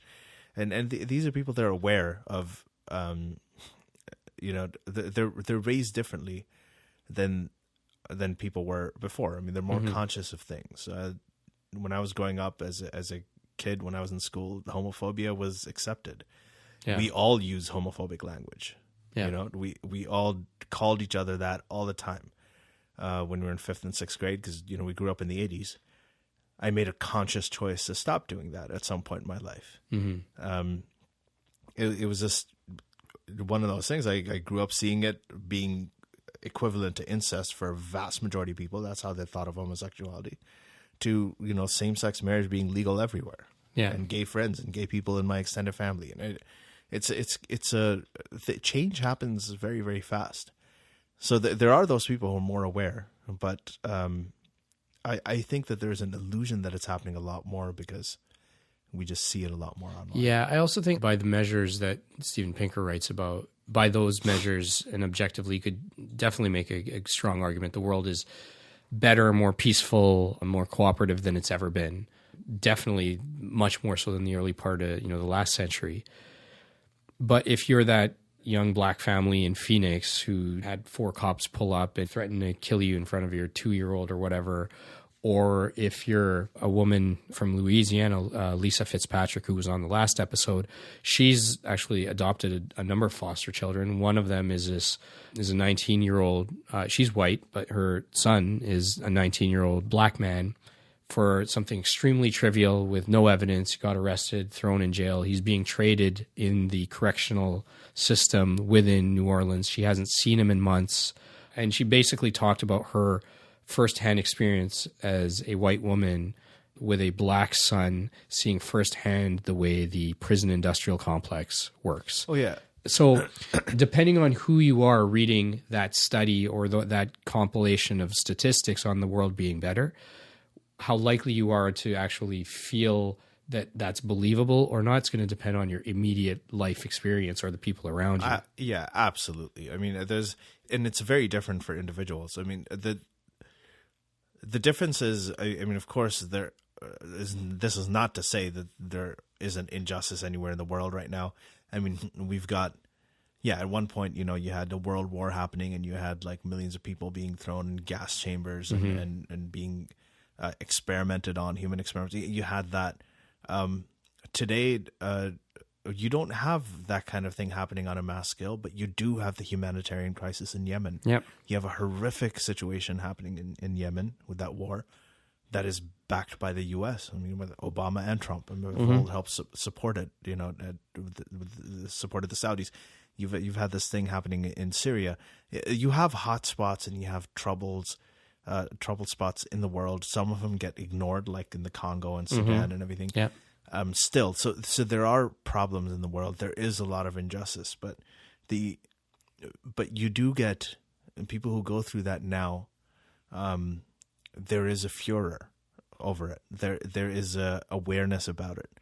It does show up, even if it's a Twitter hashtag. Or if there's an appearance on a podcast, you get to talk to people about it. You get people hear about it, and they sympathize with you. They don't just ignore you, right? Or they don't. Worse, like the way that it used to be, is they don't agree with the people who meted out that injustice to you, right? Right, and you're not left hanging. And so, on a lot of levels, it is better. That does not, by any means, mean that we don't have a whole slew of new problems that we have to deal with, or that even the older problems, that there aren't people who are having horrific lives right now and who are going through absolute horror. When you think about all this, and now that you're a dad, has that changed anything for you? Has that changed your perspectives on anything? How has that impacted you? It's changed the way that I feel about things. This is a hard question because I all of the things that I think about, right, that I think about right now are things that I thought before my daughter was born. It's just now with her here, I feel it a lot more. Like when I saw that picture recently of that the father and with his daughter in the river. With his daughter in the river. I mean, that is something I would see and I'd feel horrified and disgusted by before I had my daughter. But now when I see it, it moves me to tears. I feel it a lot more intensely. I can empathize with it a lot more. And so it makes me, I'm able to put myself in the positions of people and feel that a little bit more intensely. I remember before I had my daughter, there was that story of the guy whose 4-year-old kid fell into a lake with a crocodile. Yeah, yeah. And then he dove into and he fought a crocodile. He fought a crocodile to save his kid. And I thought of that. And at that point, I remember my wife was pregnant. We were about to have our daughter. And I was a little scared of fatherhood. I didn't become a father until I was until I was 41. So right. For the longest time, I wasn't necessarily big on having kids. But so I was like, wow. So this is right now without a child. There's no way in hell I'd ever jump into a lake to fight a crocodile. Being a father is going to make me more likely to jump into lakes and fight crocodiles. Yeah.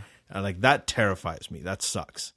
But it's true. I mean, that's how it is. I do feel things. It's the way that I relate to events. I don't think differently about things.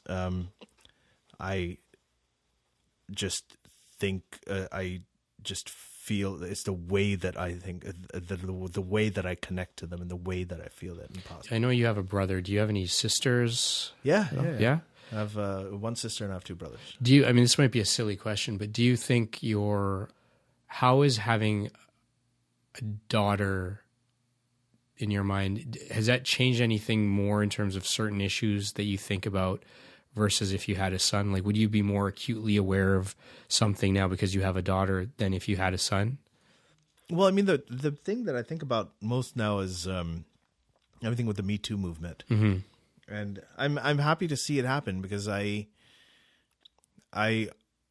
think that will be, we are at a point now where if my daughter does go through anything like that, and unfortunately, I think that all of our daughters will eventually experience situations like that at some point. And she comes out and speaks about it. I think that there'll be, I don't think it's going to be as bad as it was for, the previous generations of women who had to stay quiet and just kind of suck it all up. I mean, she's going to be listened to.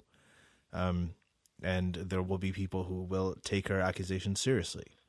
Right, if anything like that ever comes up, and I like that. So I think that's something that is different previously, as opposed to how would it be different with a son? I don't know. I don't have a son. I have nephews. Mm-hmm. I worry about them sometimes. I think that there is. I mean, little boys have their own challenges. It is a changing world. There are a lot of questions that they're asking. There are a lot of culture wars that are happening, especially with gender and sex, boys, girls, women, men.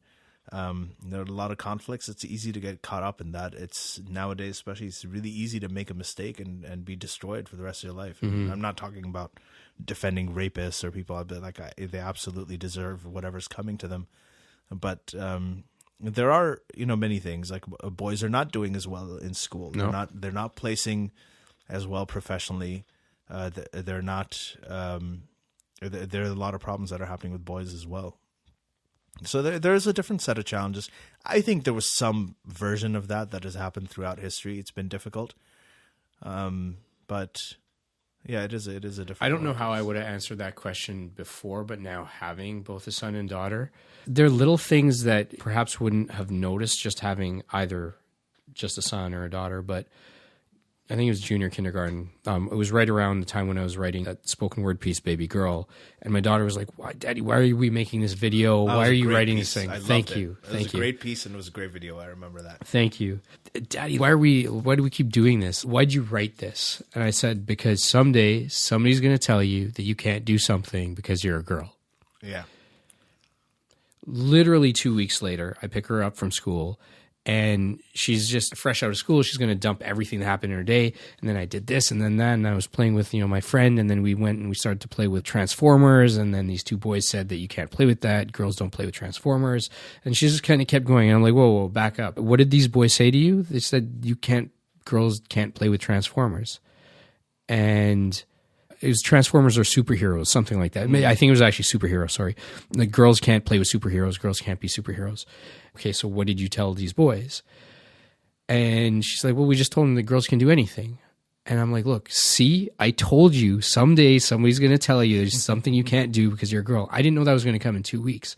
And I kind of trivialized it at that point, didn't make much of it. But I thought about it after. I'm like, there's two things here. One, my daughter at 5 or 6 is already now having to think about herself as a girl being able to do something or not doing something. Mm-hmm. And boys her age already have, either from the schoolyard or home, something has already started to condition their minds to think that there are things that girls can't do. And in general, when guys don't do something, it's not because they can't do it, it's because they choose not to. So if a guy doesn't become a nurse, it's because he chooses not to become a nurse. If a guy doesn't be a stay-at-home dad, it's because he chooses not to do that. But if a girl doesn't do something, it's because she can't.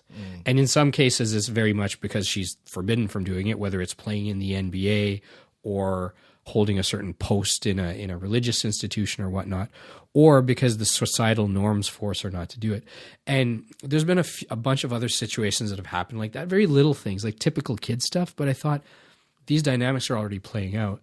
And so then when I see my son, who's 4.5 now, every now and then he'll say things like, girls can't do this stuff. You're not getting that from us because for sure we make it very clear at home that girls and boys do everything. But he's kind of getting some of these social cues when he's in school or he's seeing it elsewhere. And he doesn't mean it in any malicious way, but he doesn't see a superhero being a girl or a basketball player being a girl or whatever. And so, and this is for me that's really aware of these things.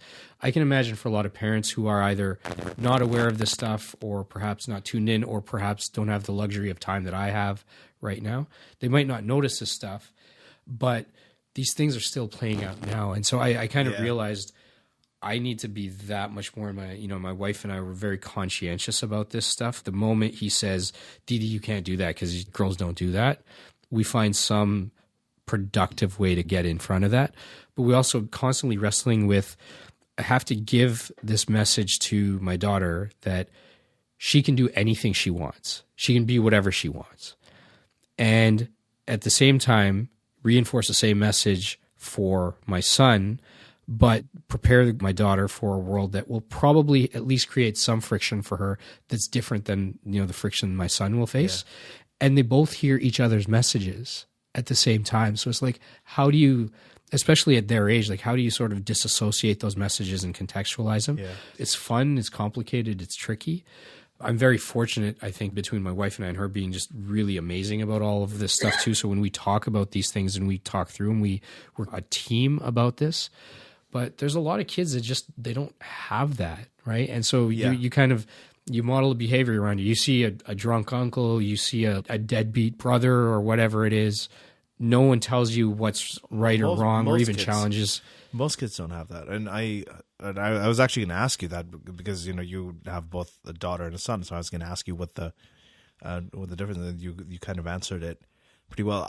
I'm just thinking of one thing. I think that certain things that are so deep rooted in the way that we live and the way that our culture is, even here in the West, that we may not pick up on it no matter how conscious we're being. Yeah. Like, for instance, I want to tell my daughter that, you can do anything at all, but she watched, she's very little right now, but she saw us watch the World Cup, the soccer World Cup, and go everywhere and not miss out on any game. And we, bet money on it. Yeah. Now there is a soccer World Cup that's happening right now. Mm-hmm. It's a women's soccer World Cup, right? And nobody really watches it. So, she's going to, even that, I'm just thinking of one little example that's going to have an effect that, we watch soccer, like you can be anything, a woman can be an athlete just like a man can be an athlete. You can be a soccer player, basketball player, whatever. But in this household, yeah, we were all going gaga and going crazy when the World Cup for soccer happened for men, but for the women one, we're just kind of we don't even know what's happening. And that itself, the kids tend to learn by example a lot more. I mean, of course. You can tell a kid not to lie all your life, all day. You can say, don't lie, don't lie, don't lie. But then if they see you on the beach chilling and calling into work saying, I'm sick, I can't come in, they're going to lie. They're going to learn how to lie. Yeah. Right. So it's the same kind of thing. If we and there's only so much we can do, right? We are constrained by the milieu that surrounds us. I mean, there's only so much you can do. Yeah, I had a similar thing just happen actually, because through the semifinals and the finals, not every game, but kids caught a little bit of it, and they were definitely like, everyone was excited in the city. We were excited. They really wanted to know what was going on. Yeah, for the Raptors. My daughter was really excited about it. I don't know what led to it, but at one point she was excited. She was playing basketball at school and whatnot. She's like, but, I can never be a basketball player.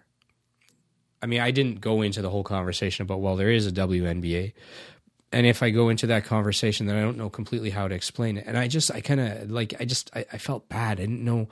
That's a conversation that I'm not going to have with my son about his own life. Yeah. So far right now, I don't think he's got the genetic pedigree to end up in the NBA, but who knows, right? But I would not have to have the conversation that you would never be a basketball player because you're a boy.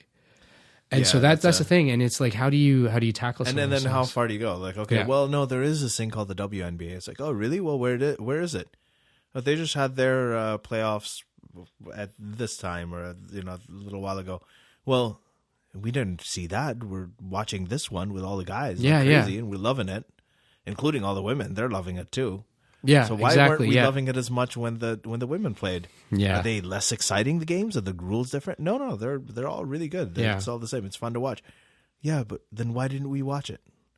It is tough to tackle these issues, and you can be very conscious, and I think you're amazing at this stuff. I think you're very conscious of it. I could tell when I saw the video that you made about your daughter, but no matter how conscious you are about this stuff, there are just certain things that are entrenched in the society, or just in the world in general, that that are still hurdles. Yeah, and I think and change. I mean, change happens fast, but it also happens slowly too. Yeah, in some ways. So speaking of sports, the clown car. Well, I'm going to taint the conversation. The clown car that is the current Democratic primary. Yeah, you in 2016, you seem to call the progression of that election pretty accurately. I know our mutual only at the primary level. I think it ended up turning into our mutual friend Spitz, having to buy you dinner and everything in the end. Yeah. So here we are. I didn't get a chance to watch the debates. I've peripherally kind of heard a little bit about what happened. Where do you see things going? I don't know. I actually genuinely don't know.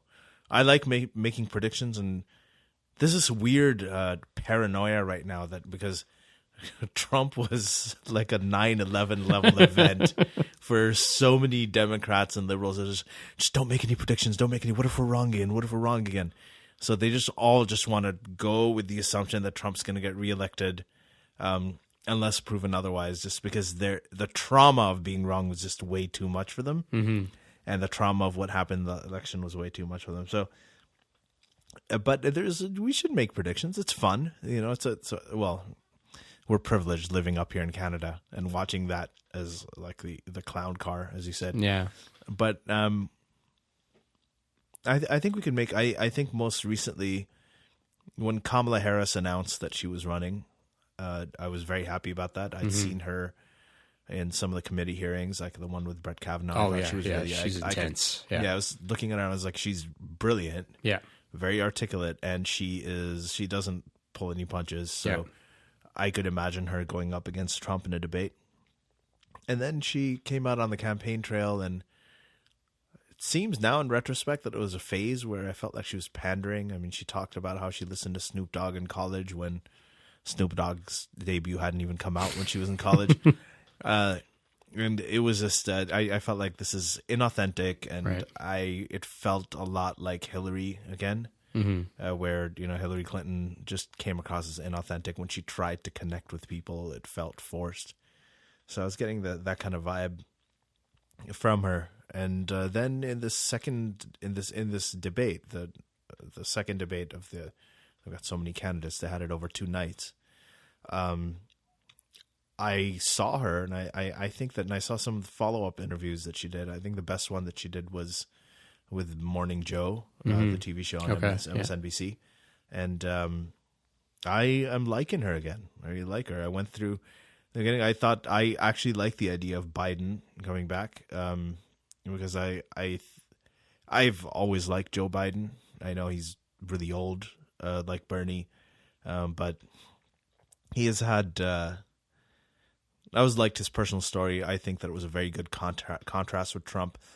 I mean, even though they're both old white men, but Biden has this, he was 29 years or 30 years old when he got elected to the Senate. His wife and his daughter both died in a car crash. Both of his sons were very badly injured. Then he raised his sons as a single father for quite a while. And then he comes from one of the Rust Belt states, and that's what Trump won because Hillary didn't bother to campaign over there, and people really, really like him there. So I think that really was that was a slim sliver of the people that lost Hillary Clinton the election, and I think that he had more than enough to overcome that. When the election happened in 2016, I think the liberals were very complacent. They thought we'd elected a black president twice. Yep. By a wide margin. The world has been changed. Everything is different. America is different. There's no way in hell this guy, Trump, is ever going to get elected. Hillary's a shoo-in. We don't really love her. She's kind of a boring candidate, so we're just going to sleep in. We're not going to go out and, whatever. She's going to win anyway. And they were asleep, and this whole thing happened, and Trump won, and that's when they realized, so the Obama thing wasn't a transformation for our country. It was just a fragile first step towards a change, and it was still vulnerable, and we made 2 steps forward, but now we're 1 step back, and now there's a fire under their asses, and it's a very different situation than it was in 2016. And remember, in 2016, Hillary got 3 million more votes, and Trump won only by around 80,000 votes in the Electoral College in the Rust Belt states. So I think that just that increased enthusiasm, I'm optimistic that things are going to change. I think most people think that it's going to be hard for him to win this again. But that said, I think the paranoia that people have that, what if he wins again? What if he wins again? I think that's healthy because it keeps them on their toes. Yeah. So we have an aquarium upstairs, and every now and then just kind of scrub the glass a little bit when there's algae and pretend it's clean. But then every now and then I actually have to clean the gravel. And when you start stirring it up, all this gunk and just filth just starts floating around. Yeah. And I think that was the 8 years of Obama. Not even just the 8 years of Obama. That's been decades. So things kind of settle in. You've got a black president. All of a sudden, everything seems great. But that filth has been lurking there. It's probably even been growing for a long time. Trump is basically that thing that's going in and stirring up all the muck, right? And now, out of that's emerged like 20 candidates. And I haven't followed that closely, but what I find hilarious, actually, these are all supposedly people representing the same party, but they have very different, almost micro talking points and agendas. You've got Tulsi Gabbard, who I like a lot, but she's, almost singular message around we have to stop these regime change wars. Yeah. You got Andrew Yang with the freedom dividend and universal basic income. His platform is actually quite robust. It's got a lot more to it than just that, but that's almost a singular talking point. Yang a lot. Biden's just the 46 years in government. He's the sort of run-of-the-mill establishment candidate. Like, everyone's kind of got their own shtick.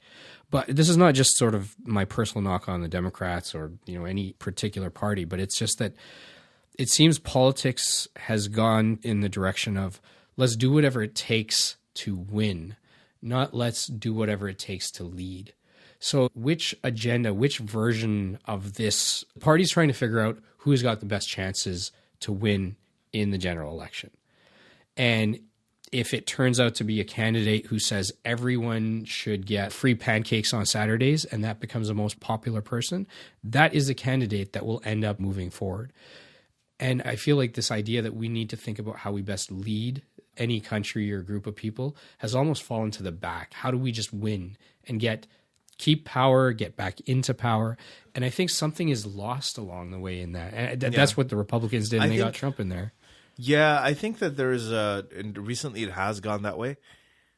With the Trump issue, I actually am the threshold has lowered for me as well, because I think that Trump is an international crisis. I think Trumpism is immensely toxic, not only to the U.S., but to the rest of the world.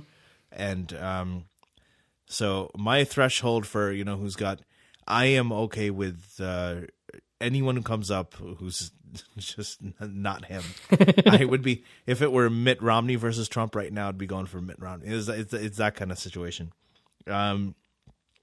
So I think that it's good for the Democrats to have there's a variety of different ideologies there. There was a time when Biden was essentially, all the candidates were like Biden with minor differences. But I think that Bernie Sanders has transformed the party. He's transformed the party to a point where even he can't control it anymore. Like when he was running against Hillary, he moved the party, further left. He changed the Democratic Party completely. Now there are a lot of candidates who are going for his thing. Everybody's talking about Medicare for all. All of these policies that he talked about, now the party overall has to adopt, because, AOC is huge now. And she is that. But so when he comes out and he says the same ideas, that he's the one who introduced them into the party, it doesn't play like it did in 2016, where it was new and it was different and it was radical.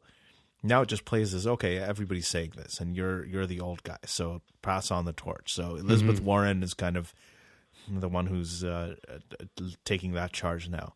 And I like that there's a little bit of ideological diversity. You have people like Tulsi Gabbard. You've got people like, the establishment candidates like Joe Biden, and you've got a Pete Buttigieg. You've got Elizabeth Warren, and you've got Andrew Yang. You have all of these people who are.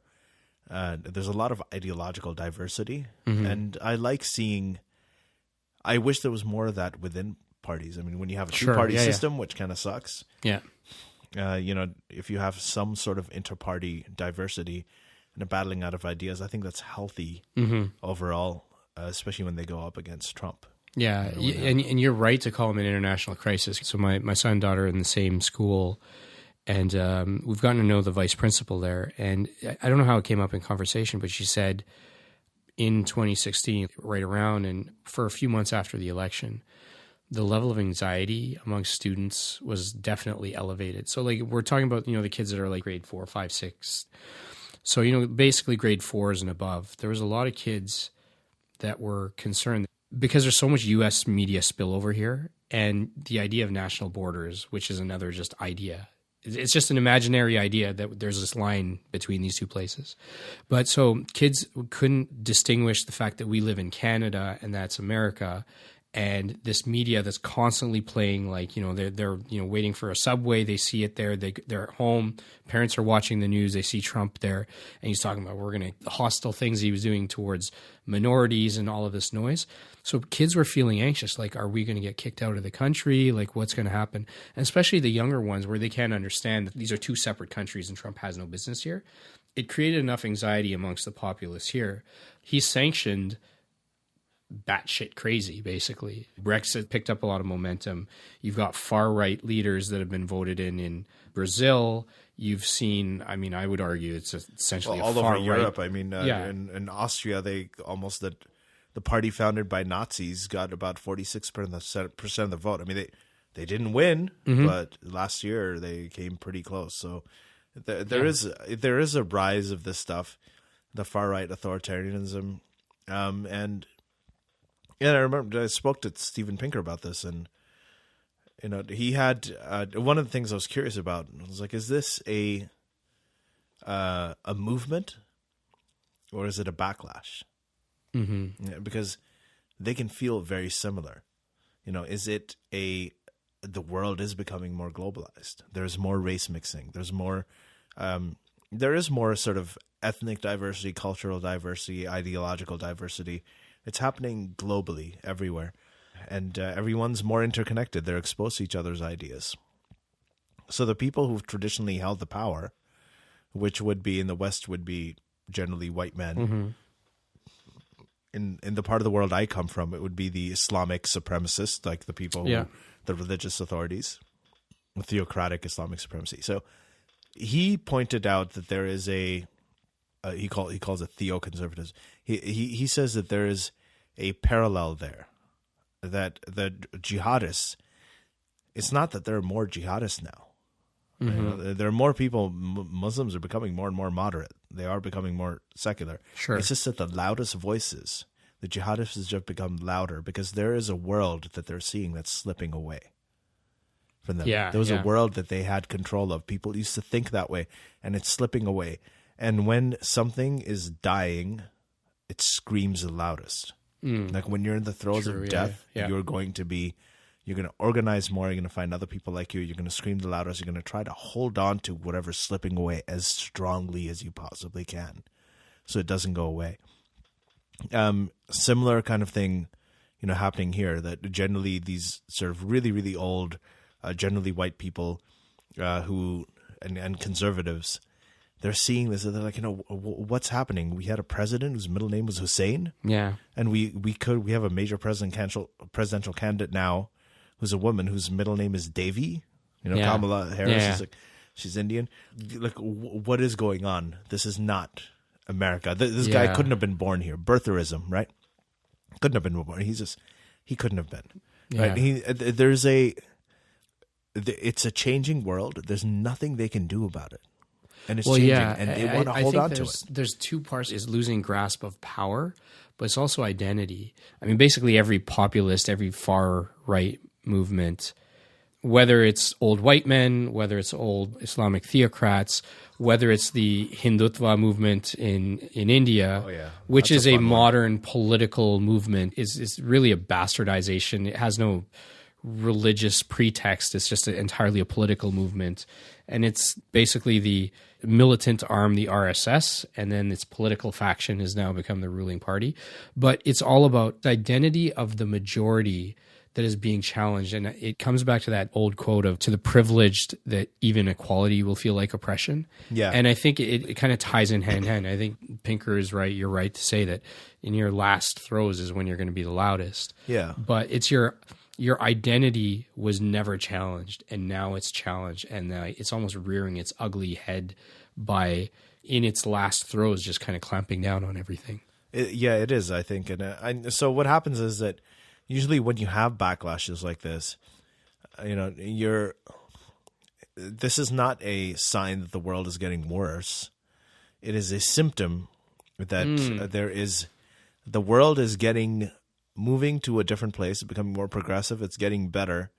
And these are the side effects. This is going to happen. It's actually shedding its old skin. And when the old skin sheds, there's a little bit of pain and there's going to be a little bit of a mess. And some shit's going to happen. Now, backlashes can be deadly and they can be very damaging. I mean, if you look at World War II, Hitler, that was a backlash to a certain world order. The world was moving in a certain place. There were people who didn't like it. And it did immense damage. And there was a lot of horror that happened as a result. I mean, it was only, how long was it? Like 12 years, 13, 20 years max, like the whole process. If we count it really from its roots to depending on who you are. That's just a tiny sliver of time in history. But it was a backlash. It wasn't a movement. And when you're in it, it's hard to tell the difference. Right. You can't tell. I think had nature been allowed to play itself out, I believe Bernie would have taken the nomination. He would have beat Trump. That didn't happen. I think in lieu of that, Trump happening, in some ways it could be thought of as a better case scenario than Clinton winning, only because I think she would have kept the muck that's in the gravel of my aquarium would have been suppressed, but just more would have built up. I don't know that much more would have happened, but what's happened is Trump's gone in like a bull in a china shop. He's just wrecking shit everywhere. And now people thought that, we had these cozy institutions and everything would run more or less the same. And he's proven that not to be the case. And as a result, you've seen all of these people either, move further in the other direction, emerge with, I think, a greater level of consciousness, be more engaged and whatnot. And if anything, he might actually be speeding up the demise of that way of thinking. So I actually think that whether it was Bernie or Hillary, I do think that there was a wake-up call needed. I think that it was inevitable. Even if Bernie had won, it would have come at some point. Sure, yeah. Right? And I think I'm it's hard to say this, but I'm kind of glad it happened. I had frustrations with, and I'm as liberal and leftist as it gets. There was frustration. I had like a lot of things that I wrote about in my book where I used the term regressive left, which was coined by Majid Nawaz, about liberals who adopt illiberal principles, right? Such as, like I told you, sorry, I'm getting more and more congested. Pat Robertson says something homophobic, misogynistic. Everybody goes after him with a ton of bricks. Right. If a Muslim person says it, oh no, we got to back off. We don't want to be Islamophobic. Yeah, right? yeah. So things like that. That kind of thing always frustrated me, and I felt like liberals had a blind spot when it came to that, and they were in denial about not just that, but a lot of other issues that are coming up. The identity politics. Mm-hmm. Sometimes there are people in the manufacturing industry in the Rust Belt states who've lost their jobs. There's an opioid crisis there. Depression rates are skyrocketing. Yeah. Suicide rates among sort of these lower middle class whites skyrocketed. And then they're watching TV and they see a guy who looks like me at Harvard talking about how I'm oppressed and they should check their privilege. Right. And they will say, well, fuck you, I'm voting for... Can I swear? I can swear. Yeah, they'll for be sure. like, okay, Go yeah. ahead. They'll be like, well, fuck you, I'm voting for Trump. So there are people who would think that, and I understand that. I actually get it. So there have been blind spots that the liberals have had, and I think that this was a good wake-up call for them, and I'm glad it happened sooner than later. Look, you've been awesome with being generous with your time. I think this could go on for several more hours, but probably shouldn't do that. It's just, I actually would. It's just my throat. It's just giving so out. we didn't get a lot into your book, Atheist Muslim, or into Secular Jihadists, which is honestly killer opening, fantastic podcast. I've watched a few, but mostly listened. You guys have some great conversations. Really enjoy it. Where can people find out more about you? About me, I'm my book's called The Atheist Muslim. You can Google that and find it. I'm on Twitter, I'm on Facebook, on Instagram, on all the usual stuff. And that's where you can find me. Secular Jihadist, the podcast is called Secular Jihadist for Muslim Enlightenment. It's a really fun thing. I co-host it with Armin Navabi. And, we're both very different people. We've got different styles, different approaches to the world. And that's what makes it fun. We've had some amazing guests. We've had Steven Pinker, we've had Mariam Namazi, we've had Sam Harris, just a lot of, we've had Nick Cohen, the UK journalist, Graham Wood from The Atlantic. And we've had some really, really amazing conversations. Right. And most importantly, we have had secular, free-thinking, atheist, agnostic, liberal people from the Muslim world, from Bangladesh, Iran, Egypt, Saudi Arabia, Malaysia, and all of these people we've had them as guests. Libya as well, Jordan, and they've come on the podcast to talk about their experiences and their stories, and you're going to hear some amazing stories there.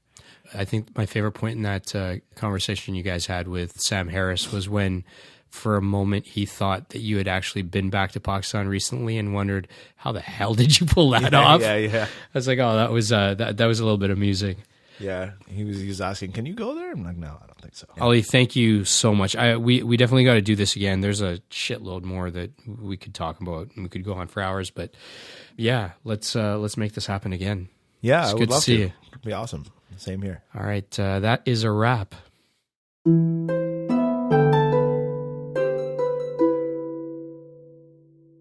If you'd like to support the AwokenWord podcast, there are many ways you can do it. You can subscribe in your app of choice. We're on iTunes, Google Podcasts, Spotify, Stitcher, iHeartRadio, or TuneIn, for example. The biggest thing that you can do is rate this podcast and leave your review in iTunes or wherever you listen to it. You can also talk about this podcast, its guests, or the ideas shared on it in your own podcasts. If you find benefit in this show, tell your friends, tell your family, and even more importantly, tell your enemies. They'll appreciate it too. You can also follow us on social media, particularly on Twitter. Our handle there is @AwokenWord, on Instagram as @AwokenWord Podcast, or on our Facebook page. Thank you. Your support is greatly appreciated.